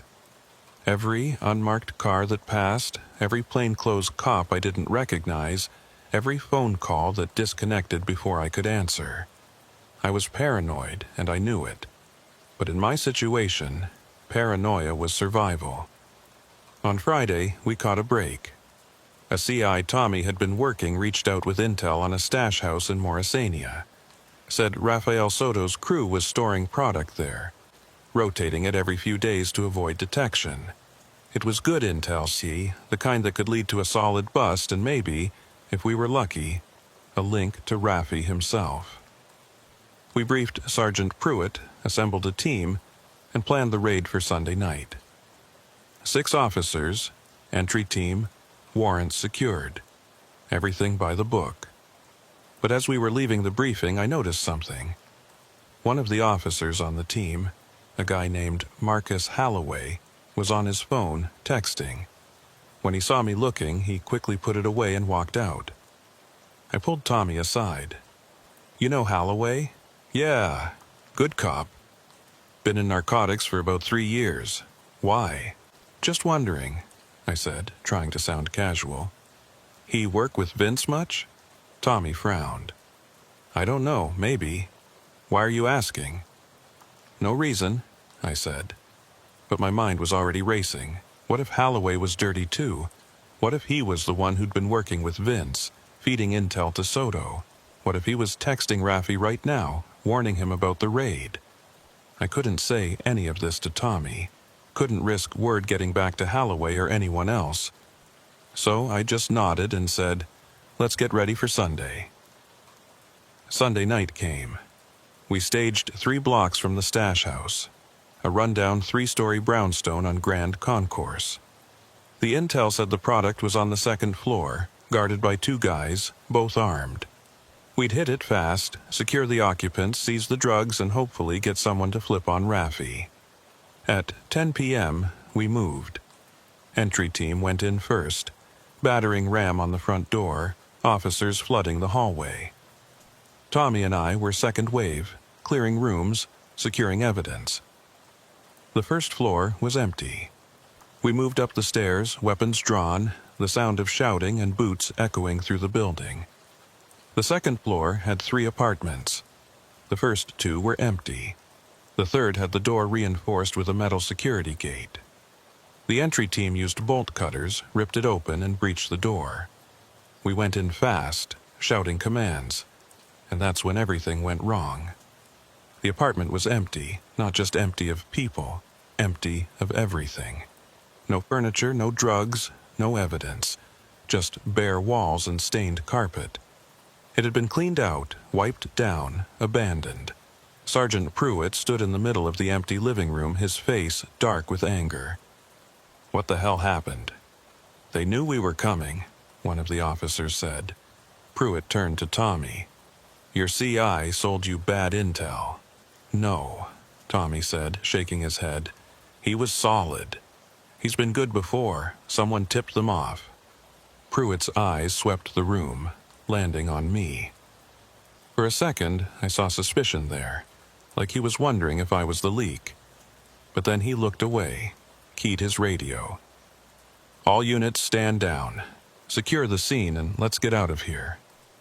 We filed out of the building, the mood tense. Everyone looking at each other, wondering who the rat was. I felt eyes on me, whispers behind my back. They were thinking it. They were wondering if I'd burned the case. if I was the leak. But I wasn't, which meant someone else was, and that someone was on this team. I couldn't let it go. That night, I went back to my apartment and pulled up the case files on my laptop. I cross-referenced every officer who'd been at the briefing, looking for patterns, connections, anything that might point to who was feeding information to Soto. Marcus Holloway kept coming up. He'd been present at 3 other raids in the past 6 months, all of them narcotics cases, all of them targeting Soto's crew. And all 3 had come up empty, just like tonight. That couldn't be a coincidence. I needed proof, so I did something I probably shouldn't have done. I pulled Holloway's personnel file. Nothing unusual, clean record, solid arrests, no red flags. But then I checked his financial disclosures, the forms every cop has to fill out annually. And that's when I saw it. 2 years ago, Holloway had reported income from a consulting business. The business was registered in New Jersey, listed as inactive. But when I dug deeper, I found something interesting. The business shared an address with one of Rafael Soto's known front companies. It was thin. It wasn't enough for a warrant or an arrest, but it was enough to make me certain. Holloway was dirty. He was the leak. I called Kellerman the next morning, told her what I'd found. She listened, asked questions, and when I was done, she said, "I'll look into it. But you need to be careful, Castaigne. If Holloway is dirty and he finds out you're onto him, you're in danger." "I know," I said, "but I can't just sit back and do nothing, not again." "Then don't do anything stupid," Kellerman said. "Let me handle this. Give me a week to build the case." I hung up, but I couldn't shake the feeling that a week was too long. That by the time IAB moved, Holloway would be gone. Or I'd be dead. The next day at work, I kept my distance from Holloway. Didn't engage, didn't make eye contact, just stayed focused on my own cases. But I noticed something. Holloway was watching me. Every time I looked up, he was there across the room, staring. Not hostile, just watching. Like he was waiting for me to make a move. At the end of shift, Tommy pulled me aside. "Hey, you okay? You've been acting weird all day." "I'm fine," I said, "just tired." "Look, I know what happened with Vince messed you up," Tommy said. "And I know people are talking, but you're a good cop, Ruben. Don't let this job eat you alive." I appreciated the sentiment, but it didn't help. Because Tommy didn't know the truth. Didn't know that the job had already eaten me alive. That I was just a hollow shell going through the motions, waiting for the next betrayal, the next body, the next bullet with my name on it. That night, I went home and sat in the dark, my service weapon on the coffee table, staring at the door, waiting for something to happen. And at 2:37 a.m., it did. My phone buzzed. Unknown number. I almost didn't answer, but something made me pick up. "Officer Castaigne." A man's voice. Calm, controlled, familiar. "Who is this?" "Marcus Holloway. We need to talk." My heart stopped. "How did you get this number?" "Same way I know you've been digging into my background. Same way I know you called IAB this morning. You're not as careful as you think you are, Ruben." I felt cold sweat running down my back. "What do you want?" "To meet, tomorrow night, alone. There's a parking garage on 138th and Brook Avenue. 3rd level, 10 p.m. Come alone, no wire, no backup. If I see anyone else, I disappear and you never get answers." "Why should I trust you?" Holloway laughed, a dry, humorless sound. "You shouldn't, but you're going to come anyway. Because you want to know the truth. You want to know who killed Vince, who killed Maria, who's been running this whole thing. And I'm the only one who can tell you." He hung up before I could respond. I sat there, staring at my phone, my mind racing. It was a trap, it had to be. Holloway knew I was on to him, so he was luring me to a meeting where he could kill me and make it look like a drug deal gone wrong. Like I was dirty, like I deserved it. But he was right about one thing. I was going to go. Because I needed answers. And because I was tired of running. I didn't tell Kellerman, didn't tell Tommy, didn't tell anyone. I just showed up at that parking garage at 10 p.m., weapon concealed under my jacket, every sense on high alert. The garage was mostly empty, poorly lit, the kind of place where bad things happen and no one sees. I took the stairs to the third level, found Holloway standing next to a concrete pillar, hands in his pockets, no visible weapon. He looked relaxed, almost bored. "You came," he said. "You said you had answers." "I do." Holloway stepped forward, and I instinctively reached for my weapon. He held up his hands. "Relax. I'm not here to kill you. If I wanted you dead, you'd be dead already." "Then, what do you want?" Holloway studied me for a moment, and then sighed. "I want out. I want immunity, and I want protection. In exchange, I'll give you everything. Names, dates, transactions, the whole network." I stared at him, trying to process what he was saying. "You're admitting you're dirty?" "I am," Holloway said simply. "Have been for 3 years. Vince recruited me. Said it was easy money, that Soto paid better than the city, that no one would ever know, and for a while, it worked. But then you started asking questions, and Vince got sloppy. And now Vince is dead, and I'm next unless I make a deal." "Who killed Vince?" Holloway shook his head. "I don't know. Could have been Soto, tying up loose ends. Could have been someone higher up in the department, someone who didn't want the investigation going any further. Could have been Vince himself. I honestly don't know." "What about Maria, Raphael's sister?" "Soto ordered that one," Holloway said. "She was going to testify, so he had her killed. Made it look like an overdose. That's what he does. Cleans up problems before they become threats." "And Lydia?" Holloway hesitated. "That was Vince. He called Ernesto, told him Lydia was a rat. Ernesto did the rest." I felt rage building in my chest. "You knew. You knew Vince killed her, and you did nothing. I'm a dirty cop, Ruben, not a saint. I did what I had to do to survive, just like you're doing now." "I'm nothing like you," I spat. "Aren't you?" Holloway said, tilting his head. "You're here, alone. Off the books. Meeting with a corrupt cop in a parking garage. You didn't tell IAB. You didn't tell your sergeant. You're operating outside the system because you don't trust the system. That makes you just like me." I wanted to argue, wanted to tell him he was wrong, but I couldn't. Because deep down, I knew he was right. I'd stopped trusting the department, stopped believing the system could fix itself. And now I was standing in a parking garage making deals with the enemy, just trying to survive.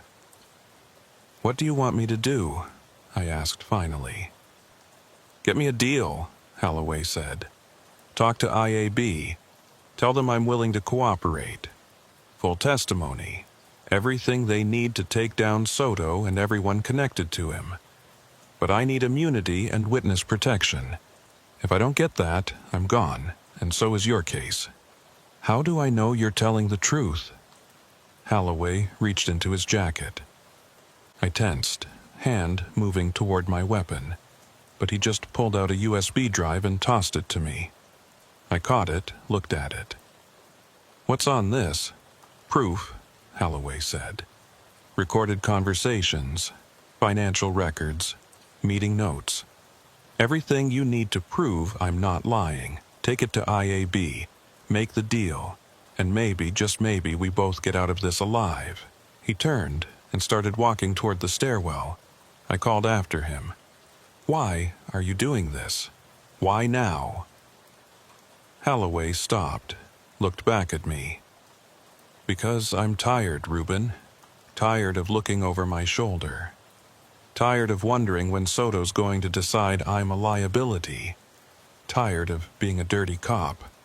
I want out, and you're my ticket. He disappeared down the stairs, leaving me alone on that empty parking level, holding a USB drive that might be my salvation or my death sentence. I drove straight to Kellerman's office. It was almost midnight, but she was still there. Working late like she always did, I walked in without knocking, dropped the USB drive on her desk. Holloway's dirty. He wants to make a deal. Kellerman picked up the drive, examined it. You met with him? Yeah.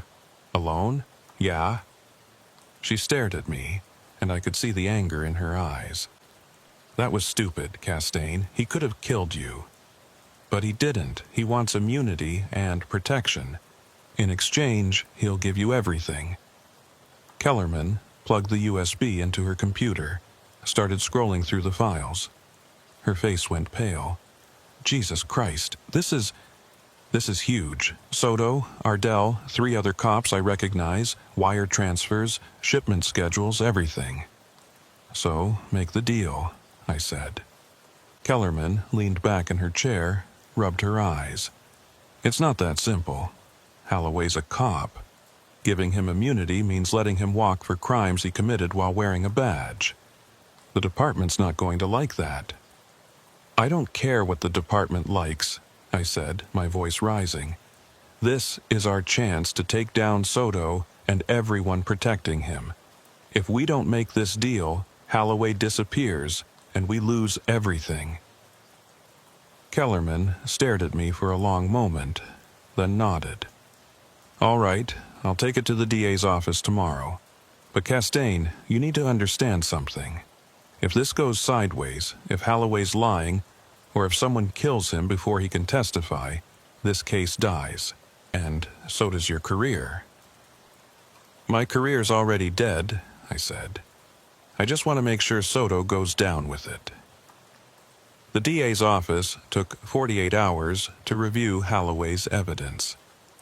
48 hours of me sitting in that safe house in Queens, staring at the walls, wondering if Holloway was still alive, if Soto had figured out what was happening, if I'd made the biggest mistake of my career. Kellerman called me twice a day with updates. They were verifying the recordings, cross-referencing the financial transactions, building a case that could withstand scrutiny in court. It was solid, she said. The best corruption case she'd seen in 20 years. On Wednesday morning, the deal was approved. Full immunity for Marcus Holloway in exchange for his testimony against Rafael Soto and any other officers involved in the conspiracy. Witness protection, relocation, new identity, the whole package. All he had to do was show up, sign the paperwork, and start talking. Kellerman arranged the meeting for Thursday afternoon at a federal building in Manhattan. Neutral ground, away from the Bronx, away from anyone who might be watching. Holloway was told to come alone. Enter through the underground garage, take a service elevator to the 14th floor. Maximum security, minimal exposure. I wasn't supposed to be there. Kellerman had made that clear. This was IAB's case now. Federal prosecutors, witness protection coordinators. My part was done. But I couldn't stay away. I needed to see it through. Needed to know that Holloway would actually show up. That this wasn't all just another lie, another dead end. So I went. Parked 3 blocks away, walked to the building, showed my badge to security, and took the stairs to the 14th floor. Found Kellerman in a conference room with 2 assistant district attorneys and a U.S. Marshal. They looked up when I walked in. Castaigne, Kellerman said, her voice sharp. You're not supposed to be here. I know, but I need to see this. She studied me for a moment, then nodded to the empty chair in the corner. Fine. But you don't say a word. This is our show now." I sat down, watched the clock on the wall.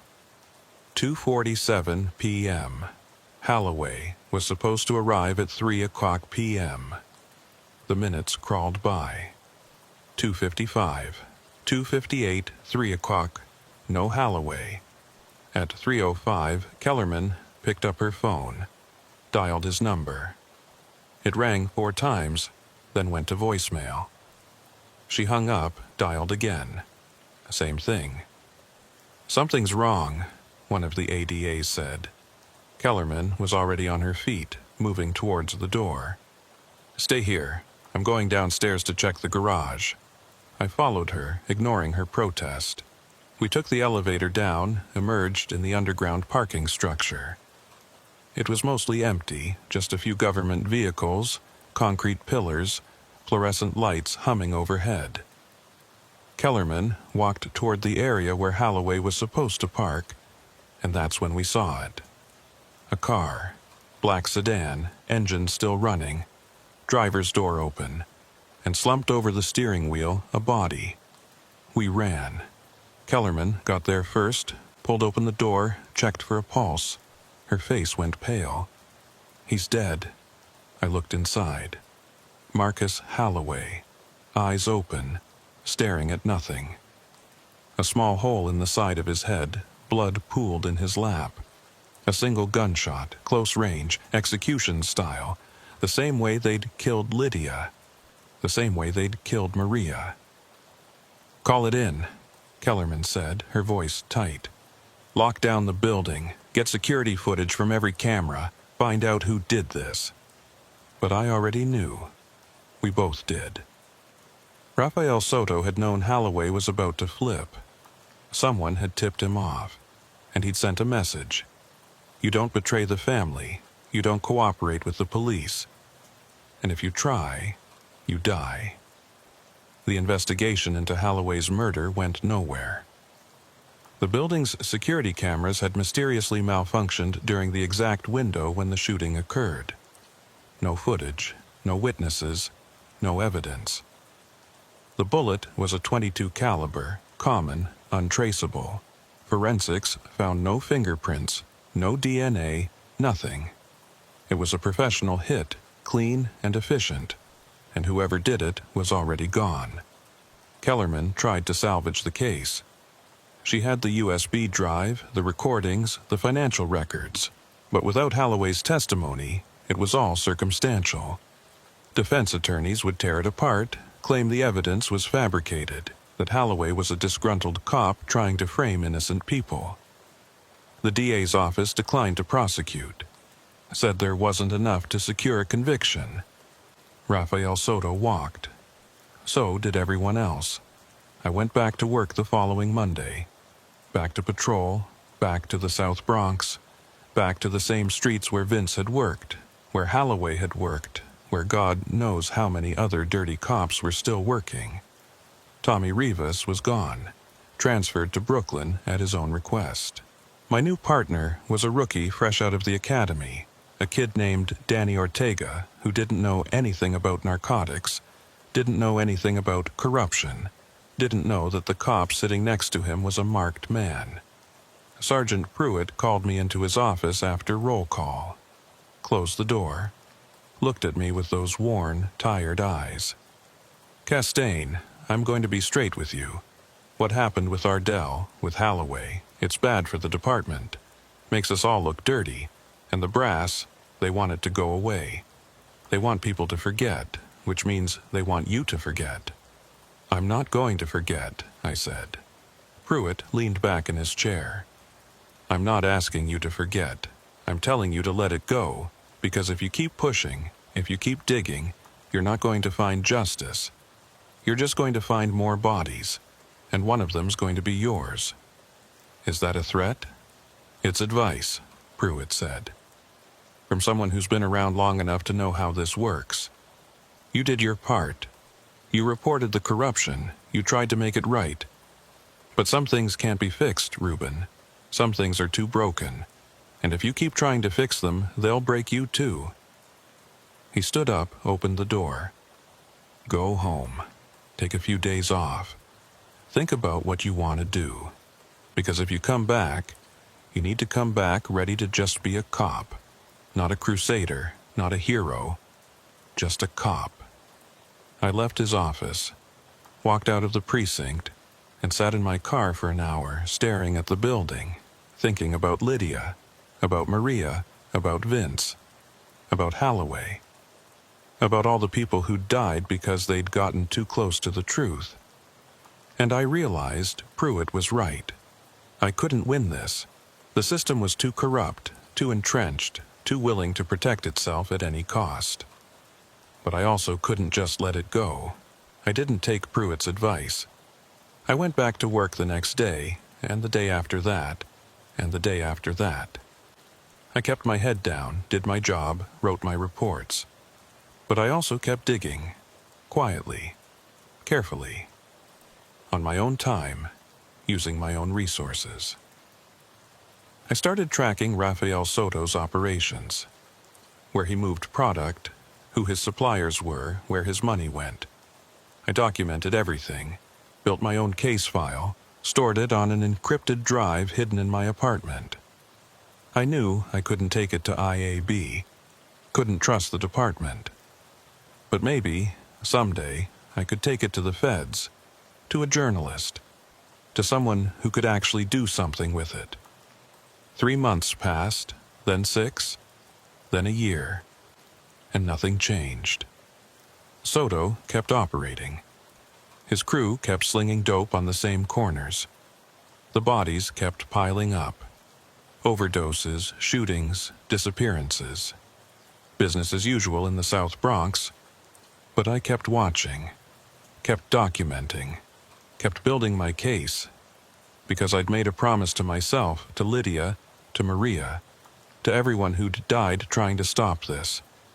I was going to take Soto down, even if it took the rest of my career, even if it killed me. And then, on a Tuesday night in March, I got a call. Unknown number. I almost didn't answer, but something made me pick up. Officer Castaigne? A woman's voice, familiar, but I couldn't place it. Who is this? Someone who wants to help you. Someone who knows what Rafael Soto did. And someone who has proof. My heart started racing. What kind of proof? The kind that will put him away for life. But I need protection. I need to know you can keep me safe. Who are you? I asked again. There was a long pause, then, "My name is Elena. Elena Soto, Rafael's wife. And I'm ready to testify." I met Elena 2 days later in a diner in Yonkers, far from the Bronx, far from anyone who might recognize us. She was in her mid-30s, dark hair, tired eyes, the kind of woman who'd seen too much and carried the weight of it in every movement. She sat across from me in a booth in the back, hands wrapped around a cup of coffee she wasn't drinking. "Why now?" I asked. "Why are you coming forward now?" Elena stared at her coffee. "Because I'm tired. Tired of living with a monster. Tired of watching him destroy lives. Tired of being complicit." "You knew what he was doing?" "I knew," she said quietly. "I knew about the drugs, the murders, the cops on his payroll. I knew everything. And I did nothing because I was scared. Scared he'd kill me if I left. Scared he'd kill my family. Scared I'd end up like all the other people who tried to stand up to him." "What changed?" Elena looked up at me, and I saw tears in her eyes. "My daughter. She's 12. And last week I found drugs in her backpack. Not hers. A friend's. A friend whose parents work for Rafael. And I realized that if I don't stop him, my daughter's going to grow up in this world. She's going to become part of it. And I can't let that happen." I leaned forward. "What do you have?" Elena reached into her purse, pulled out a small notebook. "Rafael keeps records. Names, dates, amounts. Everyone he pays, everyone he owns, including the cops. It's all in here." She slid the notebook across the table. I opened it, started flipping through pages. It was all there. Dozens of names. Some I recognized, some I didn't. Wire transfer confirmations, meeting notes, payments to police officers, prosecutors, city officials. It was the mother lode. "This is incredible," I said. "But why come to me? Why not go to the FBI?" "Because I don't trust the FBI," Elena said. "I don't trust IAB. I don't trust anyone in the system. But I heard about you. Heard about what you tried to do with Vince Ardell with Marcus Holloway. Heard that you're one of the few cops who actually gives a damn. So I'm coming to you, because if anyone can stop Raphael, it's you." I looked at the notebook, at all those names, all that evidence, and I felt a surge of hope for the first time in a year. This was it. This was the case that would bring Soto down. But then I saw one of the names on the list, and my blood ran cold. Sergeant Dale Pruitt. My sergeant. The man who'd told me to let it go. The man who'd warned me to stop digging. He was on Soto's payroll. Had been for years. I looked up at Elena. "Does Raphael know you're here?" She shook her head. "No, I was careful. I made sure I wasn't followed." "You need to leave New York," I said. "Tonight. Take your daughter and go, because when Raphael finds out this notebook is gone, he's going to come looking for you." "What about the case?" Elena asked. "What about stopping him?" "I'll handle it," I said.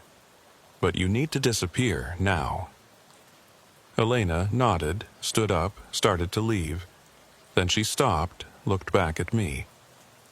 "Be careful, Officer Castaigne. Raphael has people everywhere. And if he finds out you have that notebook, you're a dead man."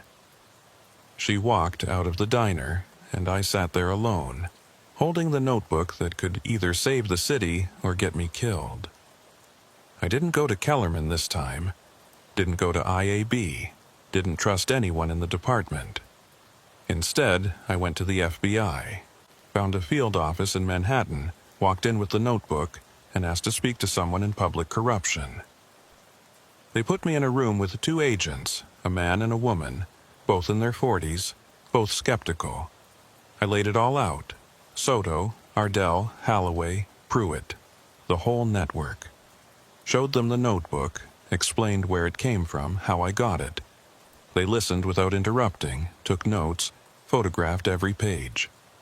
When I was done, the male agent leaned back in his chair. "This is big. If even half of this is true, we're looking at the largest police corruption case in New York history." "It's all true," I said. "We'll need to verify it," the female agent said. "Cross-reference names, check financial records, interview witnesses. That's going to take time." "How much time?" "Months, maybe longer." I felt my stomach drop. Soto's wife is in danger. So am I. We don't have months. "Then we'll move as fast as we can," the male agent said. "But we can't just arrest everyone based on a notebook. We need hard evidence, and we need to make sure the case is airtight." They took the notebook, told me to go home, stay safe, stay quiet, said they'd be in touch. I left that building feeling hollow, because I knew what was going to happen. The FBI would investigate. They'd take their time. And in the meantime, Elena would disappear. I'd disappear. And Soto would walk away clean. 3 days later, Elena Soto's body was found in a motel room in New Jersey. Gunshot to the head. Her daughter wasn't with her. No one knew where the daughter was.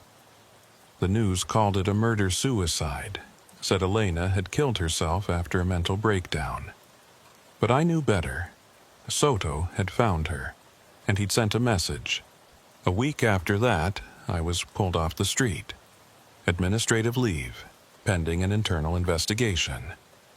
Someone had accused me of leaking information to a known criminal associate, of compromising active investigations, of operating outside the chain of command. The accusations were vague, unsubstantiated, but enough to get me benched. I knew what was happening. Pruitt had found out I'd gone to the FBI, and he was protecting himself, protecting Soto, protecting the network. By the time the FBI finished their investigation, if they ever did, it would be too late. The evidence would disappear. The witnesses would be dead. And I'd be another casualty of a system that eats its own. I sit in my apartment now, writing this. It's been 6 months since I went to the FBI. They haven't arrested anyone, haven't charged anyone. The investigation is ongoing, they say, but I know the truth. It's dead, just like Lydia, just like Maria, just like Vince and Holloway and Elena. I'm still a cop, technically, still on administrative leave, still collecting a paycheck, but I'm not going back, because I know what's waiting for me. A bullet in an alley, a staged suicide, a convenient accident. The department wants me gone, and Soto wants me dead, and sooner or later, one of them will get what they want. I keep Elena's notebook, the copy I made before I gave the original to the FBI. I keep it in a safe place, along with all my other files, all my evidence, all my documentation. Maybe someday someone will find it. Maybe someday someone will care enough to do something with it. But I'm not holding my breath. Last week, I saw Tommy Rivas at a coffee shop in Brooklyn. He didn't recognize me at first. I'd lost weight, grown a beard, stopped looking like a cop. When he finally realized who I was, he came over, sat down. "Reuben, Jesus, I heard you were on leave. You okay?" "Yeah," I lied. "I'm fine. You look like hell. I feel like hell." Tommy stared at me for a long moment. "They're saying you went crazy, that you accused half the precinct of being dirty, that you fabricated evidence. Is that what they're saying?" "Yeah. Is it true?" I thought about lying, thought about protecting him, keeping him out of it. But I was tired of lies. "No, it's not true, but it doesn't matter, because no one's going to believe me." Tommy looked away, uncomfortable. "I'm sorry, man. I wish there was something I could do." "There's nothing anyone can do," I said. "System's too broken." He left after that, went back to his life, his career, his belief that good cops can still make a difference. I stayed at that coffee shop for 2 more hours, staring at my cold cup of coffee, wondering when it would happen. When Soto's people would find me, when the bullet would come. It's been 6 months, and I'm still here, still alive, still waiting. But I know it's coming. I can feel it. Every shadow, every footstep, every car that slows down as it passes. I know that somewhere in this city, Rafael Soto is sitting in his comfortable home, surrounded by his money and his power, knowing that he won. That he always wins. That the system protects people like him and destroys people like me. And I know that when I'm gone, when they find my body in an alley or a parking garage or a motel room, the department will say I was troubled, that I couldn't handle the stress, that I did it to myself. And maybe they'll be right, because I'm so tired. Tired of fighting, tired of losing, tired of being the only person who seems to care. Sometimes I think about Lydia, about that night I found Eulalia beaten and broken, about how I thought I could make a difference, about how naive I was. Because the truth is, you can't make a difference. Not in a city this corrupt, not in a system this broken. You can try, you can fight, you can sacrifice everything. But in the end, the monsters always win. I still wear my badge, keep it in my pocket, even though I'm not working. Sometimes I take it out, stare at it, remember what it used to mean. Protect and serve. Justice. integrity.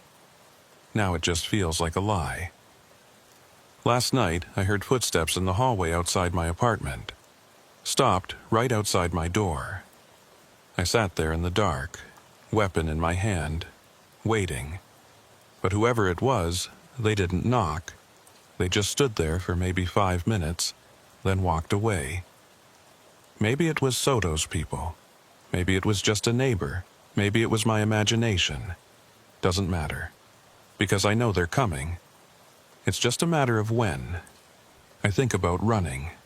About leaving New York. Changing my name. Disappearing. But where would I go? And what would be the point? Soto's reach is long, and the guilt would follow me anywhere. So I stay. I wait. I keep the notebook safe. Keep hoping that maybe, someday, someone will care enough to use it. But mostly, I just wait for the bullet that has my name on it, because I know it's coming. I've been a patrol officer with the Dutchess County Sheriff's Office for 9 years.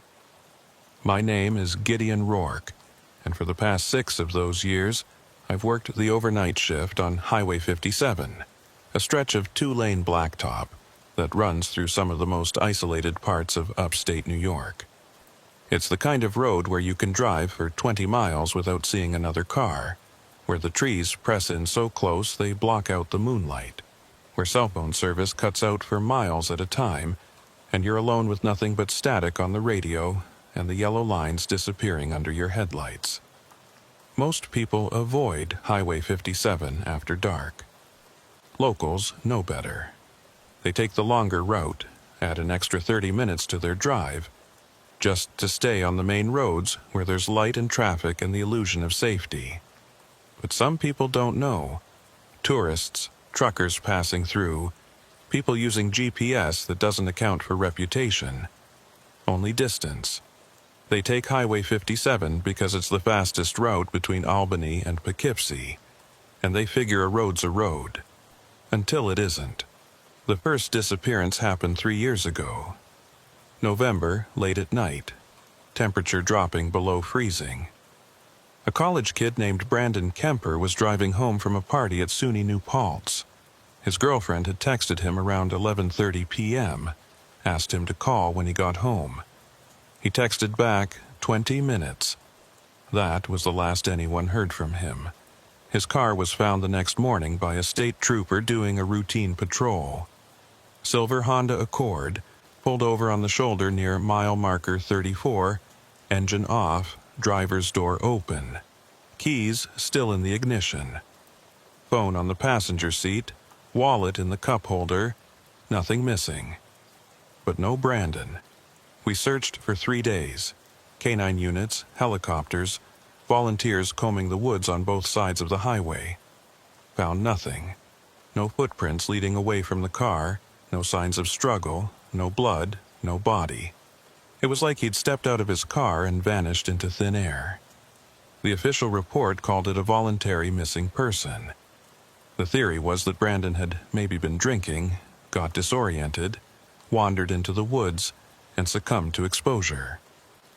But his blood alcohol came back clean, and the woods around mile marker 34 aren't that dense. You'd have to try pretty hard to get lost there. Still, people wrote it off. Tragic accident. Bad luck, move on. Then it happened again. 6 months later, April. Warmer weather, but still cold at night. A trucker named Dennis Holloway was hauling a load from Montreal to Philadelphia. His dispatch lost contact with him around 2 a.m. His truck was found at sunrise, parked on the shoulder near mile marker 41, engine idling, trailer still locked and loaded. But Dennis was gone. Same story. Keys in the ignition, wallet in the cab. No signs of foul play, no signs of struggle. Just gone. This time, people started talking. 2 disappearances on the same highway, both in the middle of the night, both within 10 miles of each other.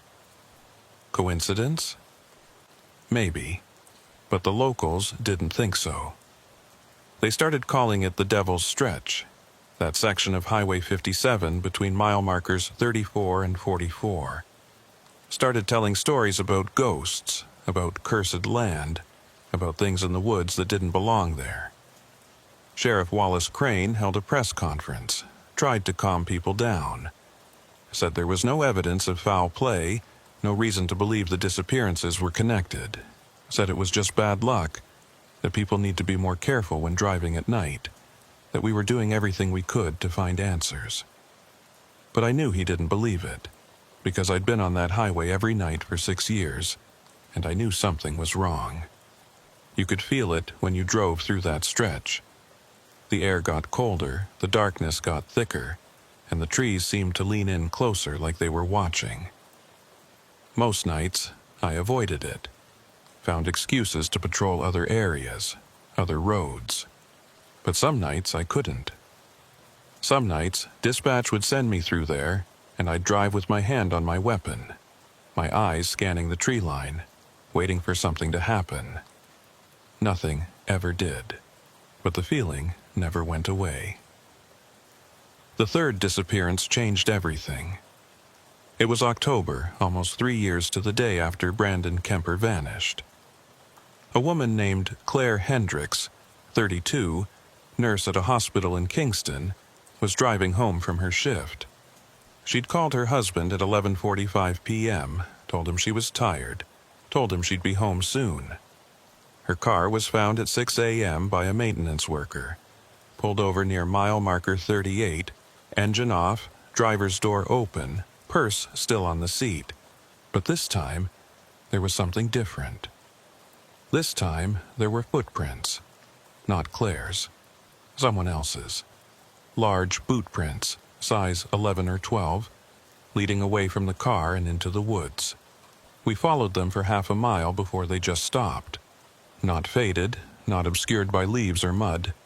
Just stopped. Like whoever made them had been lifted off the ground. The canine units picked up a scent, tracked it for another quarter mile, then lost it near an old logging road that hadn't been used in decades. We searched the area, found tire tracks, fresh ones leading deeper into the woods. We followed them for 3 miles until they disappeared into a section of forest so thick and overgrown we had to turn back. Sheriff Crane called in the state police, the FBI. They set up a command post, brought in forensic teams, analysts, behavioral specialists. They combed through every inch of that highway looking for clues, for patterns, for anything that could explain what was happening.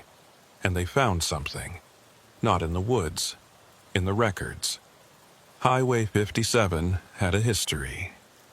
Going back 40 years, there had been 16 unsolved disappearances along that 10-mile stretch. 16 people, all vanished in the middle of the night, all leaving their cars behind, all gone without a trace. Some of the cases were old, written off as accidents or runaways. But when you put them all together, when you saw the pattern, it was undeniable. Something was happening on Highway 57, and it had been happening for a long time. The FBI set up surveillance. Cameras at every mile marker between 34 and 44. Unmarked cars parked on the shoulder. Agents watching, waiting. They brought in a criminal profiler who said we were dealing with a serial predator, someone who knew the area, who used the isolation and the darkness to his advantage, who probably lived nearby and had been operating for decades. But weeks passed, then months, and nothing happened. No more disappearances, no suspicious activity, just an empty highway and the sound of wind through the trees. The FBI pulled out after 3 months, said they didn't have the resources to maintain a presence indefinitely, that without new leads or new victims, there was nothing more they could do. The cameras stayed up for a while, but eventually, those came down too. Budget cuts, they said. Other priorities. Life went back to normal. Or as normal as it could be when 3 people had vanished and no one knew why. I kept working the night shift, kept driving Highway 57, but I was more careful now. I never pulled over unless I absolutely had to. Never stopped to check on abandoned cars without calling for backup first. And I never, ever got out of my patrol car in that 10-mile stretch unless there was another officer with me. 6 months passed without incident. Then a year. People started to forget. Started to think maybe it was over. Maybe whoever had been taking people had moved on or died or just stopped. But I knew better. Because every time I drove through that stretch, I felt it. That cold, creeping sensation that something was watching, waiting. And I knew, deep in my gut, that it wasn't over. It was just getting started. It was a Friday night in late February when I got the call. Dispatch, crackling over the radio, voice urgent. Unit 12, we have a 1050, possible injury, Highway 57 near mile marker 36. Caller reports a vehicle off the road, hazard lights on, requesting immediate response. I was 10 minutes away, finishing up a traffic stop in Pine Plains. I acknowledged the call, flipped on my lights, and headed toward the highway. The roads were slick with freezing rain, the kind that turns blacktop into glass and makes every turn a gamble. I drove carefully, but fast, my heart already starting to pound. Mile marker 36, right in the middle of the Devil's Stretch. I reached Highway 57 and turned south, scanning the road for the vehicle. The rain was coming down harder now, my wipers barely keeping up, visibility maybe 50 feet. I slowed down, checked the mile markers. 40, 39, 38. Then I saw it. Hazard lights flashing in the darkness, cutting through the rain like a beacon. A car pulled over on the right shoulder, driver's door closed, no one visible inside. I pulled up behind it, called it in. Dispatch, Unit 12 on scene at mile marker 36. One vehicle appears unoccupied. Running the plate now. I ran the plate through the system. Came back registered to a white Ford Escape. Owner listed as Margaret Vellner, age 63, address in Rhinebeck. No warrants, no priors, clean record. I grabbed my flashlight, checked my surroundings, and stepped out of the patrol car. The rain hit me immediately, cold and sharp, soaking through my jacket. I approached the vehicle slowly, hand on my weapon, flashlight sweeping the interior. The car was empty. Keys in the ignition, engine off, hazard lights still blinking. A purse sat on the passenger seat, a thermos in the cup holder, a phone plugged into the charger.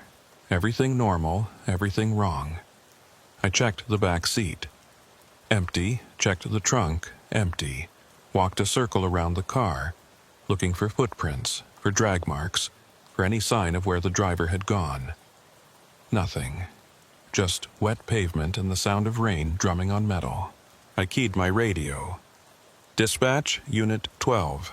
Vehicle is unoccupied. No signs of the driver. Requesting backup in a canine unit to my location. Copy, Unit 12.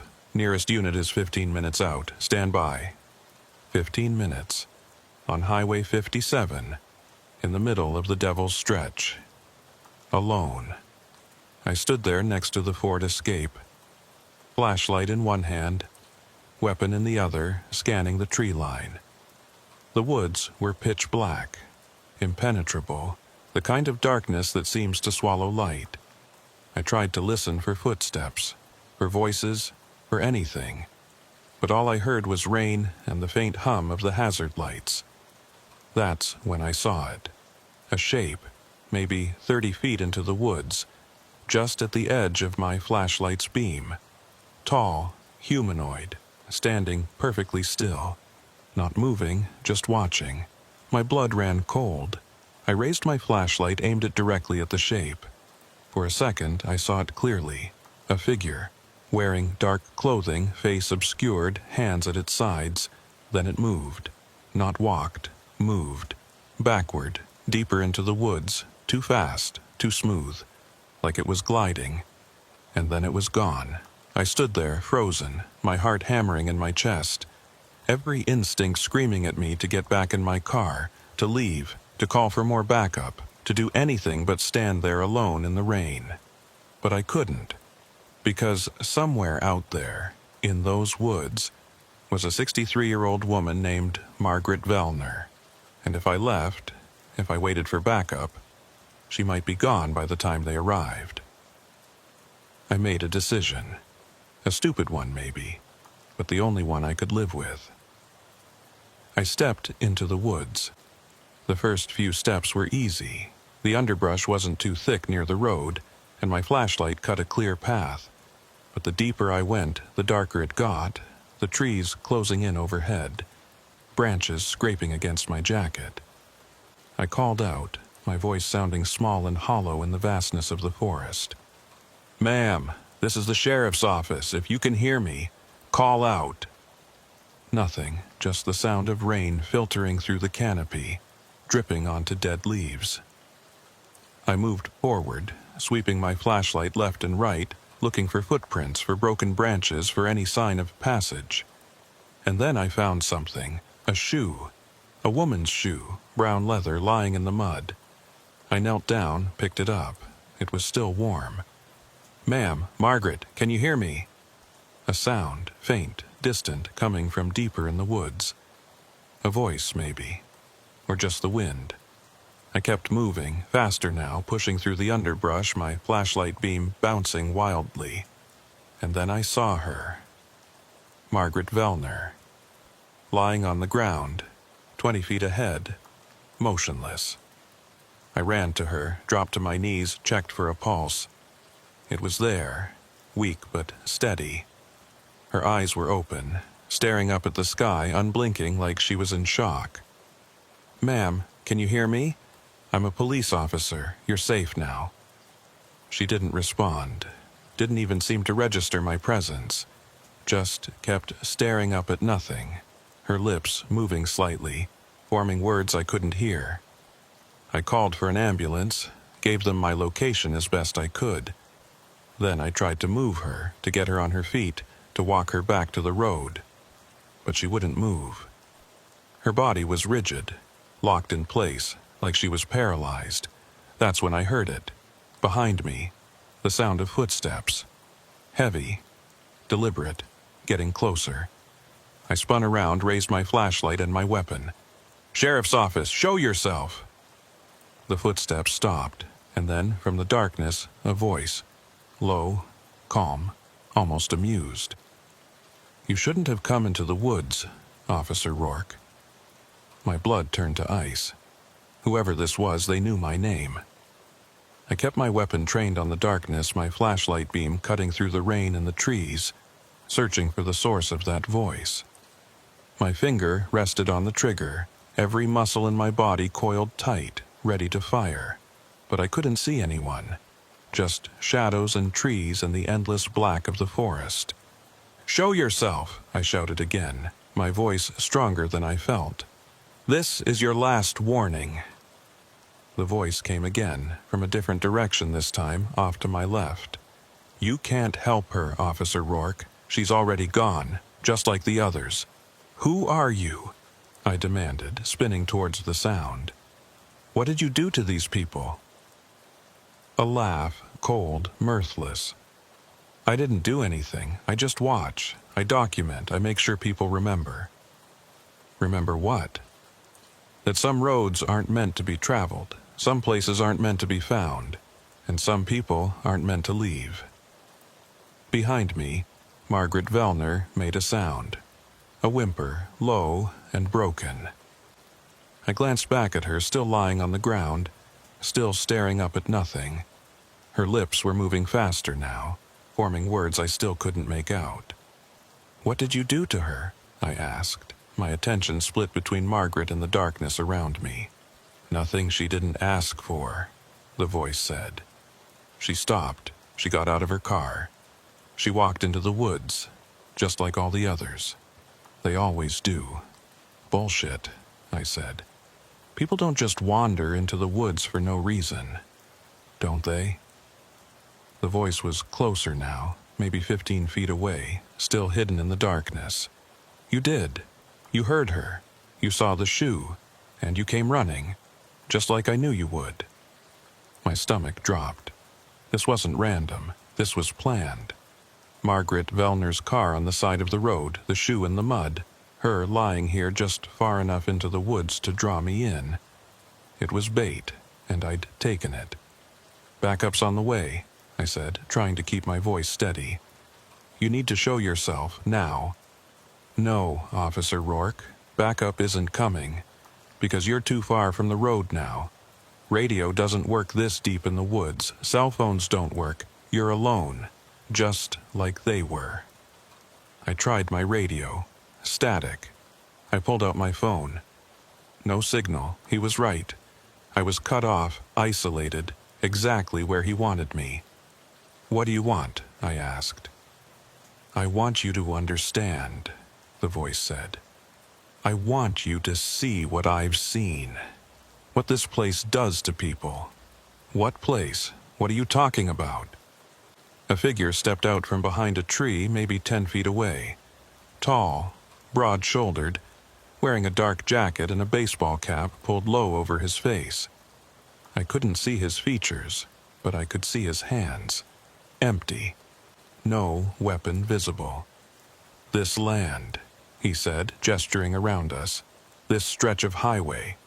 It's been taking people for longer than you've been alive.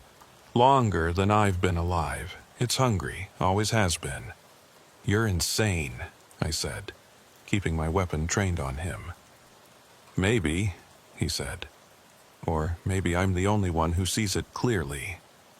You think I'm the one taking these people? You think I'm some kind of serial killer, hiding in the woods, picking off travelers. Aren't you?" He shook his head slowly.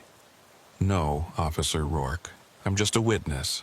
I document what happens here. I make sure there's a record. Because if I don't, people forget. They move on. They pretend it never happened." "Document?" I said. "What the hell are you talking about?" He reached into his jacket slowly, carefully, and pulled out a camera.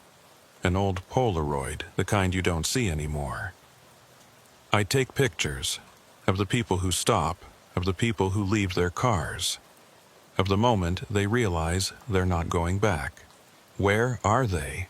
I demanded. "Where are the people you've been watching?" "Gone," he said simply. "The woods take them. I just make sure someone remembers they were here." I felt rage building in my chest. "You're telling me you've been watching people disappear for years and you never reported it? Never called for help?"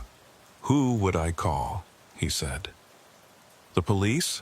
Like you? What are you going to do? Arrest the woods? Arrest the land?" "I'm going to arrest you," I said, taking a step forward.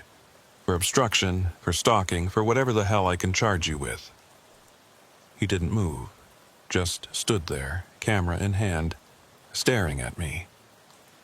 "You still don't understand. This isn't about me. It's about this place.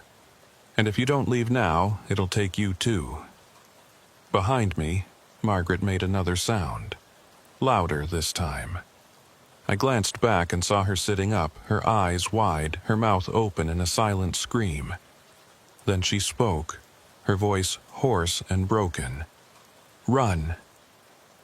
I turned back to the man with the camera, but he was gone. Vanished into the darkness like he'd never been there. I swept my flashlight across the trees, searching, but there was nothing. Just rain and shadows and the feeling that I was being watched by something I couldn't see. I moved to Margaret, holstered my weapon, and grabbed her arm. "Come on, we need to get back to the road." She looked at me, really looked at me for the first time, and I saw pure terror in her eyes. "It's still here," she whispered. "It's all around us." "What is? What are you talking about?" "The thing in the woods," she said, her voice shaking.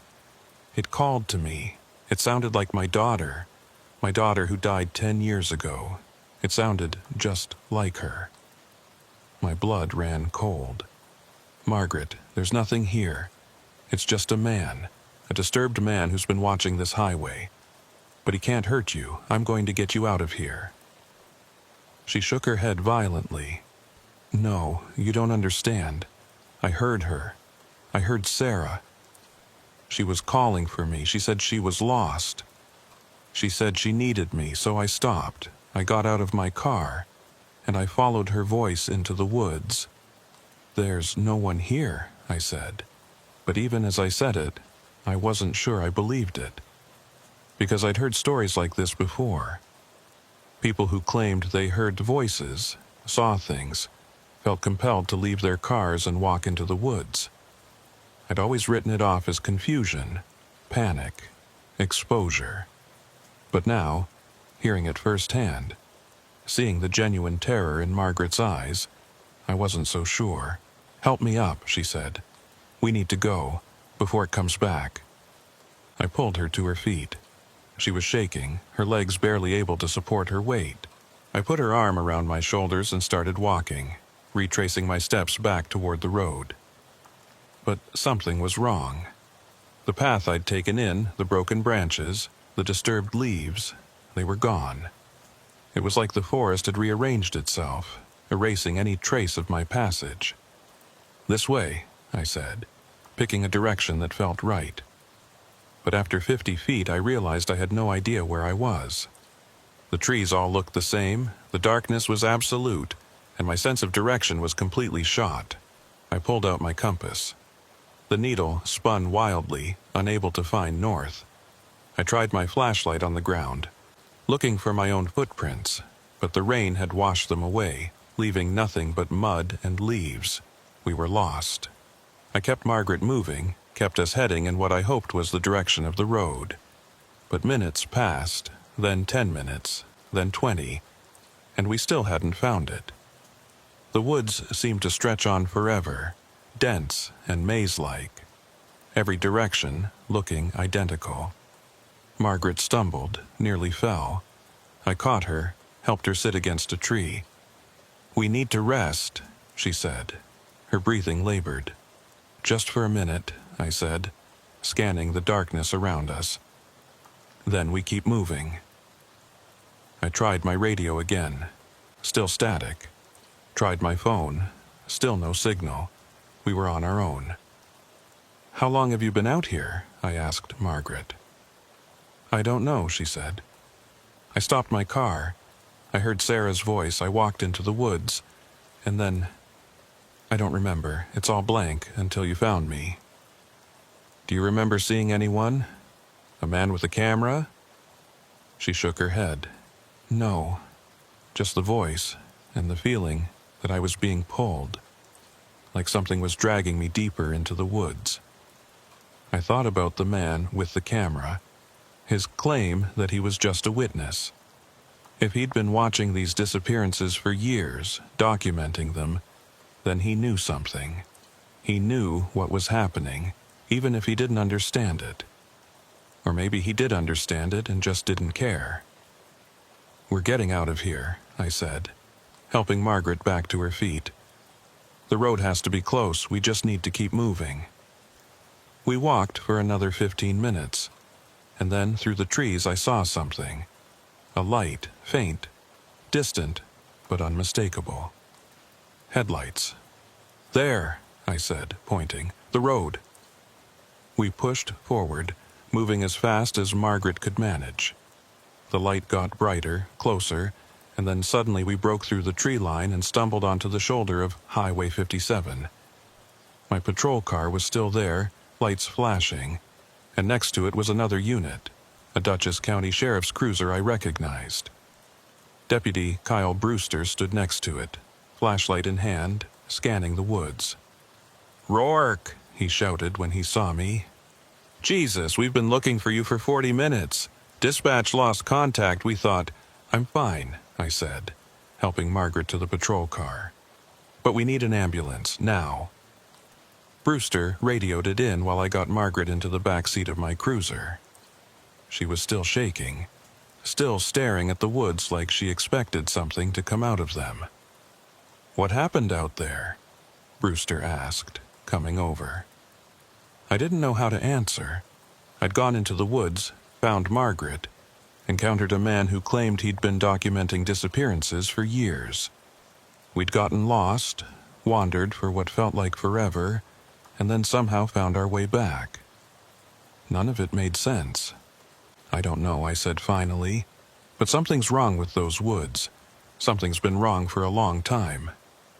The ambulance arrived 20 minutes later, took Margaret to the hospital in Poughkeepsie.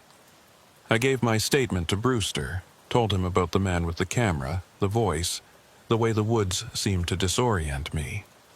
He wrote it all down, but I could see the skepticism in his eyes. He thought I'd gotten turned around, panicked, imagined things in the dark. Maybe I had. Maybe the stress, the isolation, the stories about the Devil's Stretch had all gotten to me. Maybe there was no man with a camera. Maybe it was just my mind playing tricks. But I didn't believe that, because I'd heard that voice. I'd seen that figure. And more importantly, Margaret had experienced something too. Something that made her leave her car and walk into the woods in the middle of the night. I drove back to the station, filed my report, and went home just as the sun was coming up. I didn't sleep. I sat at my kitchen table, staring at the wall, replaying everything that had happened, trying to make sense of it. At noon, my phone rang. It was Sheriff Wallace Crane. "Rourke, my office now." I drove to the county building, went up to his office on the 3rd floor. Crane was sitting behind his desk reading my report, his face hard and unreadable. When I walked in, he looked up. "Close the door," he said. I did. Sat down across from him. "You believe what you wrote in this report?" Crane asked. "Yes, sir." He tossed the report onto his desk. A man with a camera, a voice in the woods, a compass that wouldn't work. "You realize how this sounds?" "I know how it sounds," I said, "but it's what happened." Crane leaned back in his chair, studied me for a long moment. "Margaret Vellner is in stable condition. Doctors say she's suffering from hypothermia and shock, but she'll be fine. She corroborates your story, says she heard her dead daughter's voice, followed it into the woods. Doesn't remember anything after that until you found her. So you believe me?" "I believe something happened," Crane said. "But I don't know what, and that's the problem. Because if I can't explain it, I can't fix it. And if I can't fix it, people keep disappearing." He pulled out a file from his drawer, slid it across the desk. I opened it. Inside were photographs. Crime scene photos from the previous disappearances. Brandon Kemper's car, Dennis Holloway's truck, Claire Hendrick's sedan, and others I hadn't seen before. Older cases going back decades. 16 disappearances in 40 years, Crane said. All on the same 10-mile stretch. All at night. All involving people who stopped their cars and walked into the woods. And in every single case, the investigating officer reported the same things you did. Disorientation, voices, figures in the darkness, compasses that wouldn't work. I looked up at him. "You're saying this has happened to other cops?" 4 of them, Crane said. All of them went into those woods looking for missing people. All of them came out confused, unable to explain what they'd experienced. 2 of them quit within a year. 1 transferred to another county. 1 ate his gun. I felt my stomach turn. Why didn't anyone tell me this? Because no one wants to admit that there's something on Highway 57 we can't explain, Crane said. Something that's been taking people for decades, and we can't stop it. So we write it off as accidents, as voluntary missing persons, as anything that doesn't involve the supernatural or the unexplainable. "What about the man with the camera?" I asked. "Someone's been out there watching, documenting. That's not supernatural. That's real." Crane nodded. "I agree, and I want you to find him." "Me?" "You've seen him, you've heard him. You know more than anyone else, so I'm authorizing you to investigate. Talk to the witnesses, review the old cases, see if anyone else has reported seeing this man. Find out who he is and what he knows. And if he's right, I asked, if there really is something in those woods that can't be explained? Crane's face darkened. Then God help us all. I spent the next 3 days reviewing every file, every report, every witness statement from the past 40 years. And slowly, a pattern emerged, not just in the disappearances, but in the sightings. 7 different people, spread across 4 decades, had reported seeing a man in the woods near Highway 57. Always the same description. Tall, dark clothing, baseball cap, carrying a camera. Always watching, never interfering. One witness from 1986 said the man had taken his picture right before his wife disappeared.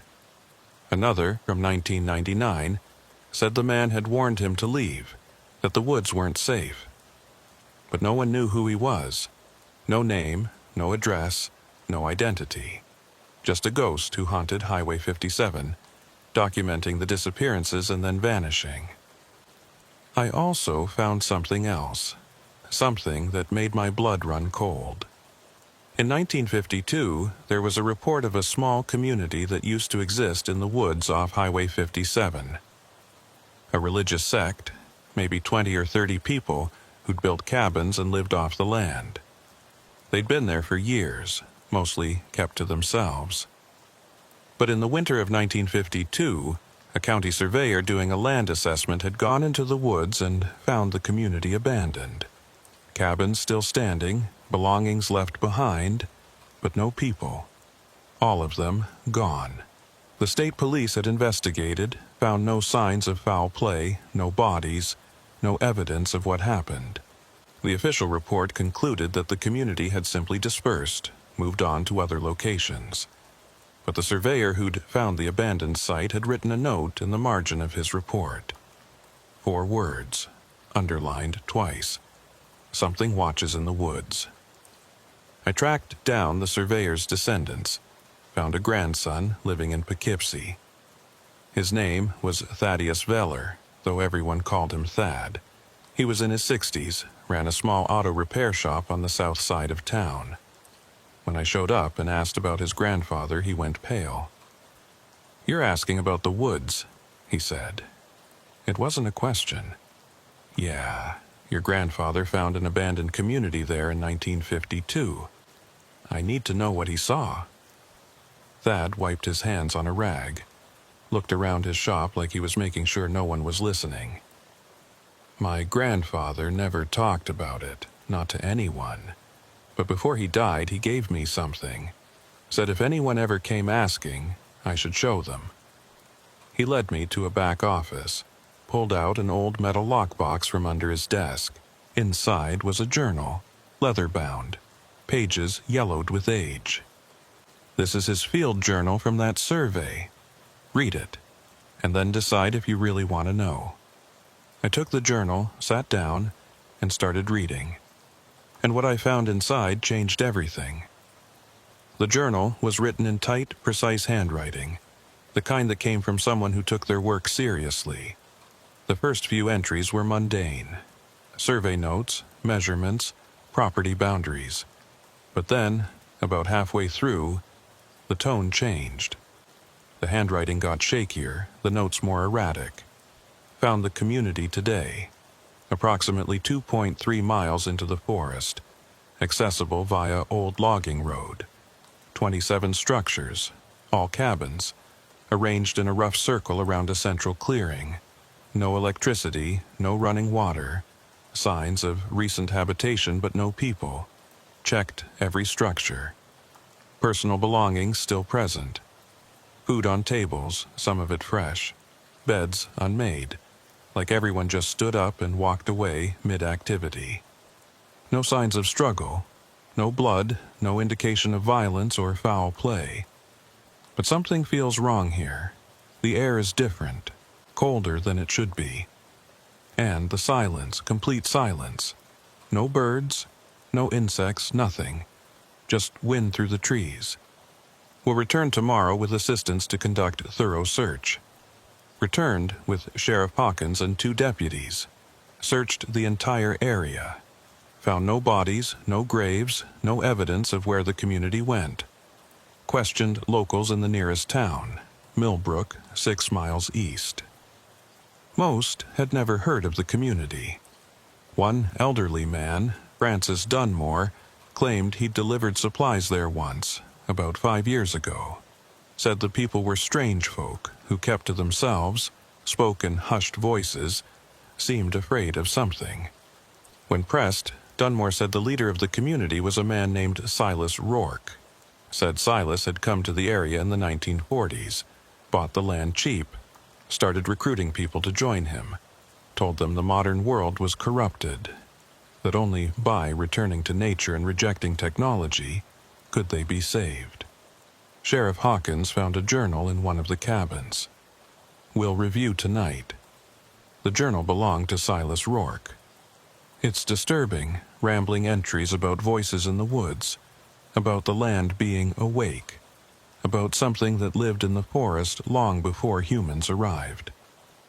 Rourke believed the land had consciousness, that it demanded offerings, that those who lived there had to pay tribute or be taken.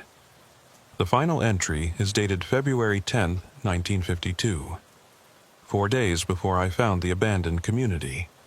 It reads, "It's calling again, louder this time. All of us can hear it now. Even the children. We've tried to resist, but the pull is too strong. Tonight we will answer. Tonight we will go into the deep woods and give it what it wants, what it's always wanted, ourselves." I don't know what to make of this. Sheriff Hawkins thinks they were a cult, that Rourke was mentally ill and convinced his followers to commit mass suicide. But we found no bodies. Nothing. Where did they go? I went back, against orders. I had to see for myself.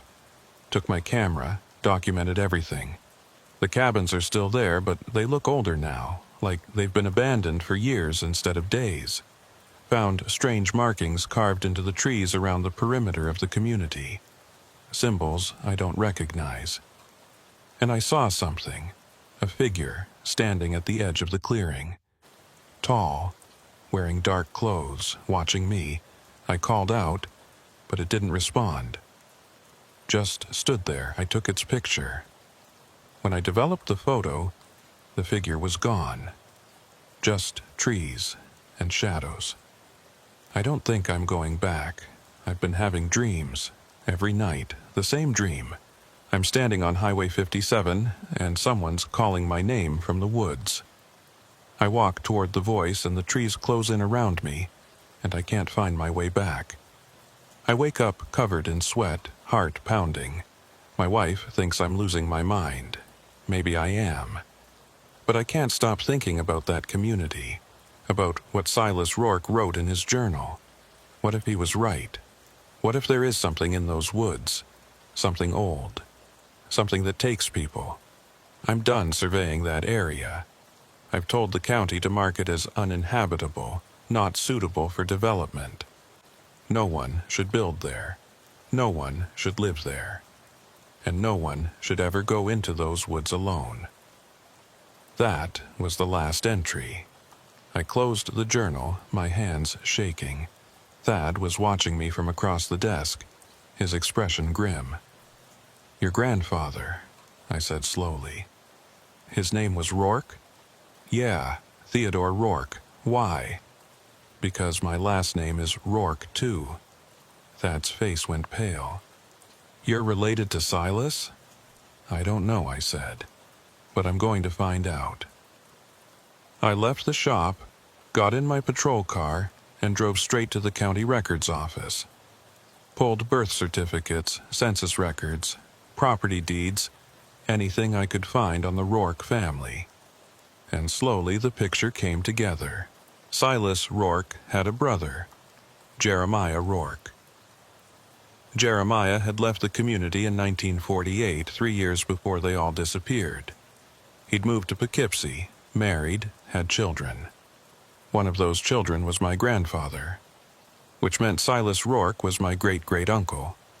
And if Silas had led his community into the woods, if they'd all been taken by whatever lived there, then my family had been connected to this place for generations. I sat in my car in the parking lot, staring at the documents, trying to process it all. My family, my blood, tied to the disappearances, to the community, to whatever was haunting Highway 57. And then I remembered something. The man with the camera in the woods. The one who'd taken pictures of the missing people. The one who'd said he was just a witness, documenting what happened. What if he wasn't just some random observer? What if he was connected too? What if he was one of them? One of the people from Silas Rourke's community who'd never left. I needed to find him, and I knew exactly where to start. I went back to Highway 57 that night, alone, against protocol, against common sense, against every instinct that told me this was a bad idea. But I had to know. I had to find that man and get answers. I parked at mile marker 36, the same spot where Margaret Vellner's car had been. Grabbed my flashlight, my weapon, and the Polaroid camera Theodore Rourke had used in 1952. Thad had given it to me, along with the journal, said I might need it. I stepped into the woods. The forest was different at night. Darker, denser, more alive. Every sound seemed amplified, every shadow seemed to move. I walked the same path I'd taken before, deeper into the trees, my flashlight cutting a narrow beam through the darkness. After 20 minutes, I reached the spot where I'd found Margaret. The ground was still disturbed, her shoe still lying in the mud where I'd left it. But something was different. There were fresh footprints, boot prints, large, leading deeper into the woods. I followed them. The path wound through the trees, up a gradual slope, and then down into a small valley. And there, in the center of the valley, I found them. The ruins of the cabins. Silas Rourke's community. 27 structures, just like Theodore's journal had described. Some had collapsed, roofs caved in, walls rotted away. But others were still standing, skeletal and silent in the darkness. The central clearing was overgrown with weeds, but I could still see the circle of stones that marked where the community had gathered. And standing in the center of that circle was the man with the camera.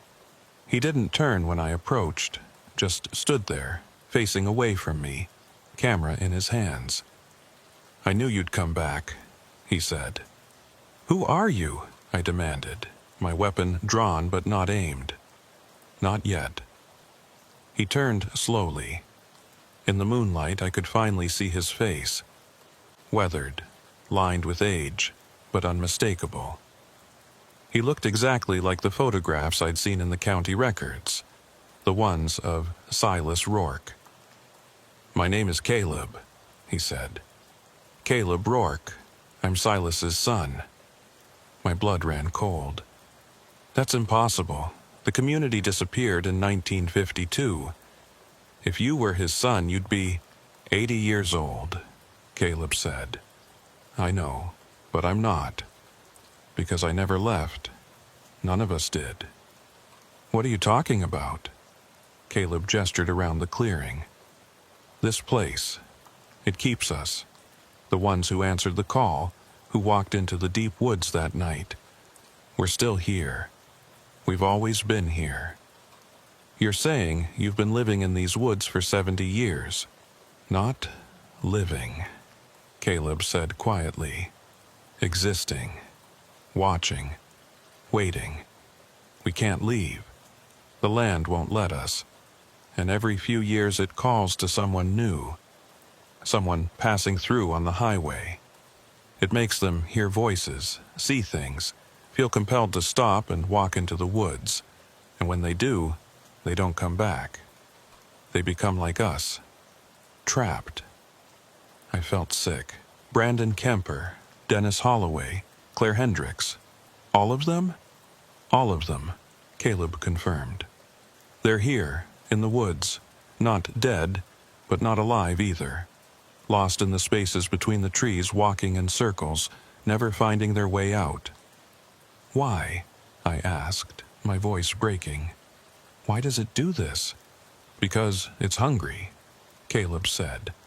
This land, this place, it feeds on people, on their fear, their despair, their isolation. It's been doing it for centuries, long before Silas brought his community here, long before the highway was built. This place has always taken people. And you've just been watching, documenting it, doing nothing? What can I do? Caleb said, his voice filled with resignation. I'm trapped here too. I can't leave. I can't warn people. All I can do is take pictures, make sure there's a record, so that maybe, someday, someone will understand. I raised my weapon, aimed it at him. I should arrest you. Charge you with obstruction, with conspiracy, with whatever I can think of. You can try, Caleb said, but it won't matter. Because you're here now, in the clearing. And once you're here, once you step into the center, the land knows you. It marks you, and eventually it will call to you too. That's bullshit, I said. But even as I said it, I felt something. A cold sensation spreading through my chest, like ice water in my veins. A whisper at the edge of my hearing, too faint to make out but unmistakably there. You feel it, don't you? Caleb said. The pull, it's already starting. I backed away out of the clearing, my heart pounding. I'm leaving, and I'm coming back with a team. We're going to search these woods, find the missing people, and figure out what the hell is really going on here. You won't find them, Caleb said. They're not in the woods anymore, they're part of it. And soon, you will be too. I turned and ran. I made it back to my patrol car, hands shaking, breath coming in ragged gasps. I radioed for backup, told dispatch I'd found the ruins of the community, that I needed a search team immediately. They said they'd send units at first light, but I couldn't wait until morning. I couldn't leave those people out there, lost in the woods, trapped by whatever was haunting this place. So I grabbed emergency flares, a megaphone, and every flashlight I had in my trunk, and I went back in. I searched for hours, calling out names, firing flares into the sky, sweeping my flashlight through the trees. And I found nothing, no people, no signs of life, just empty woods and the sound of wind through the branches.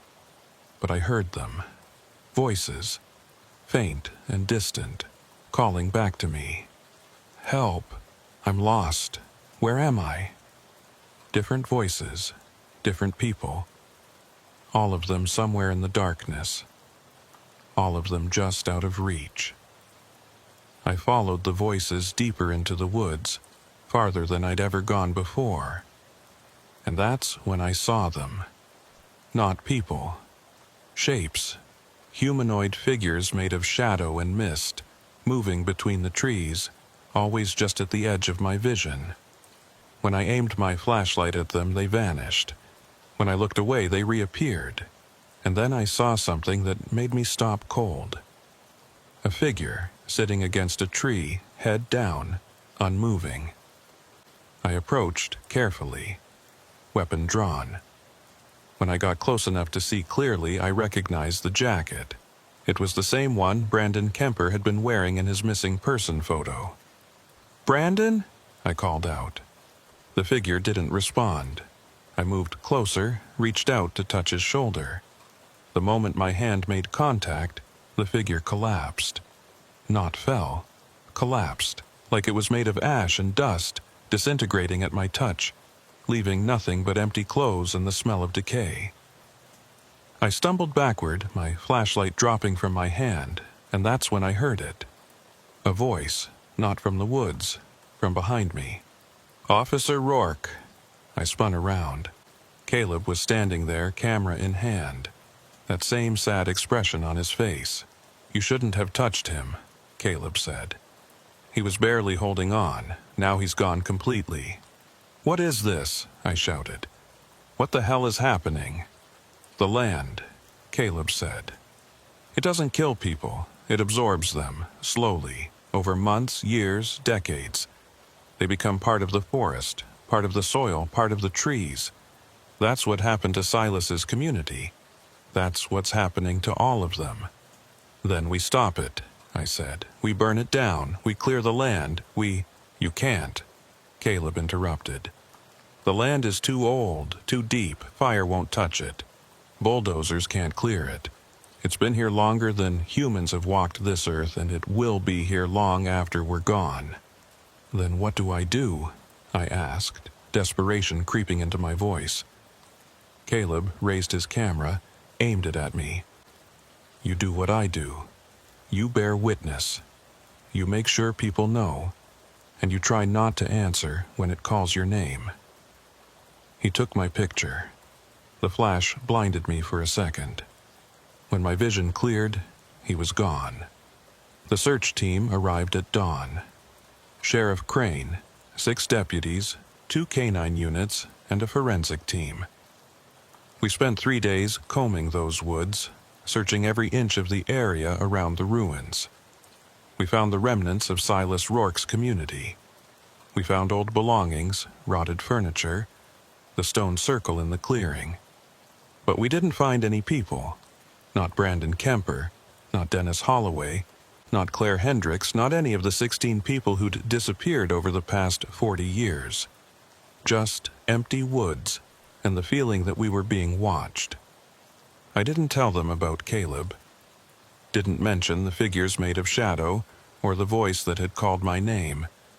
I just filed my report, said I'd found the ruins but no evidence of recent activity, and recommended the area be cordoned off and marked as a hazard zone. Sheriff Crane approved the recommendation. They put up fencing, posted warning signs, closed off the access roads.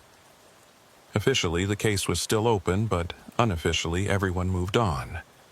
Just another unsolved mystery in a county full of them. Margaret Vellner recovered fully. She didn't remember much about her time in the woods, just that she'd heard her daughter's voice and followed it. The doctors attributed it to a dissociative episode brought on by grief and hypothermia. She never went near Highway 57 again. I kept working patrol, kept driving that stretch of road every night, but I never stopped in the Devil's Stretch anymore. Never pulled over, never investigated abandoned cars, never went into the woods. I just drove through, windows up, radio loud, trying to drown out the whispers I sometimes heard on the wind. Because Caleb was right. The land had marked me. I could feel it. A cold presence in the back of my mind, always there, always waiting. Sometimes, when I'm driving late at night and the road is empty, I hear my name, soft, distant, coming from the trees. Gideon. Gideon Rourke. Come into the woods. We're waiting. I don't answer. I keep driving. Keep my eyes on the road, my hands on the wheel. But I know it's only a matter of time. Because everyone who steps into that clearing, everyone who hears the call, eventually goes back. They can't help it. The pull is too strong. 3 months after I found the ruins, I got a call from Thad Veller. He'd found something else in his grandfather's belongings. A box of photographs, Polaroids, taken in 1952, of the abandoned community. And in one of the photos, standing at the edge of the clearing, was a figure I recognized. Caleb Rourke, looking exactly the same as he did when I saw him, not aged a day. On the back of the photo, Theodore Rourke had written a note. Saw this man watching me. Took his picture. When I developed it, I could see him clearly. But when I went back to the clearing, he was gone. I don't think he's human anymore. I keep that photo in my locker at work. Look at it sometimes, trying to understand. Trying to make sense of what I saw, what I experienced, what's still calling to me every night. Last week, there was another disappearance. A woman named Patricia Monroe, driving home from a business conference in Albany. Her car was found on Highway 57, mile marker 39, engine running, driver's door open. No signs of struggle. No trace of Patricia. Sheriff Crane assigned me to the case. Told me I had the most experience with these incidents, that I was the best person to investigate. I wanted to refuse. Wanted to tell him I couldn't, that going back into those woods would be a mistake. But I didn't. Because I'm a cop. And it's my job to find missing people, even when I know I won't find them. Even when I know they're already gone. So tonight, I'm going back. Back to the ruins. Back to the clearing. Back to the place where the land is hungry and the voices never stop calling. I've written this all down. Documented everything I've seen and heard. Stored it in a sealed envelope with instructions to open it if I don't come back. Maybe someone will read it. Maybe someone will understand. Or maybe I'll just become another name in the files. Another unsolved disappearance, another person who stopped on Highway 57 and walked into the woods and never came out. I can hear it now, even as I write this. My name, carried on the wind, seeping through the walls of my apartment. Gideon, come back, come home. I'm trying to resist, trying to stay strong. But Caleb was right. The pull is too strong, and I'm so tired of fighting it. They found my patrol car this morning, parked on the shoulder of Highway 57, mile marker 36, engine running, driver's door open. My weapon was in its holster, my flashlight on the seat, my radio still clipped to my belt. But I was gone. Sheriff Crane organized a search. They brought in dogs, helicopters, volunteers. Searched for 3 days. Found nothing. No footprints, no signs of struggle, no body, just empty woods and the sound of wind through the trees. The case is still open, they're still looking, but I know they won't find me, because I'm not out there anymore. Not in the way they understand. I'm in the woods, in the spaces between the trees, walking in circles, hearing voices, seeing shapes, trapped in a place that's older than time and hungrier than death. Sometimes I see the others, Brandon, Dennis, Claire, Patricia, all of us lost together, fading slowly into the land. We try to call out, try to warn people, but our voices are just whispers now, just echoes carried on the wind. And sometimes, late at night when a car stops on Highway 57 and someone gets out and walks toward the tree line, I see Caleb, still standing in the clearing, still holding his camera, still taking pictures of the ones who answer the call.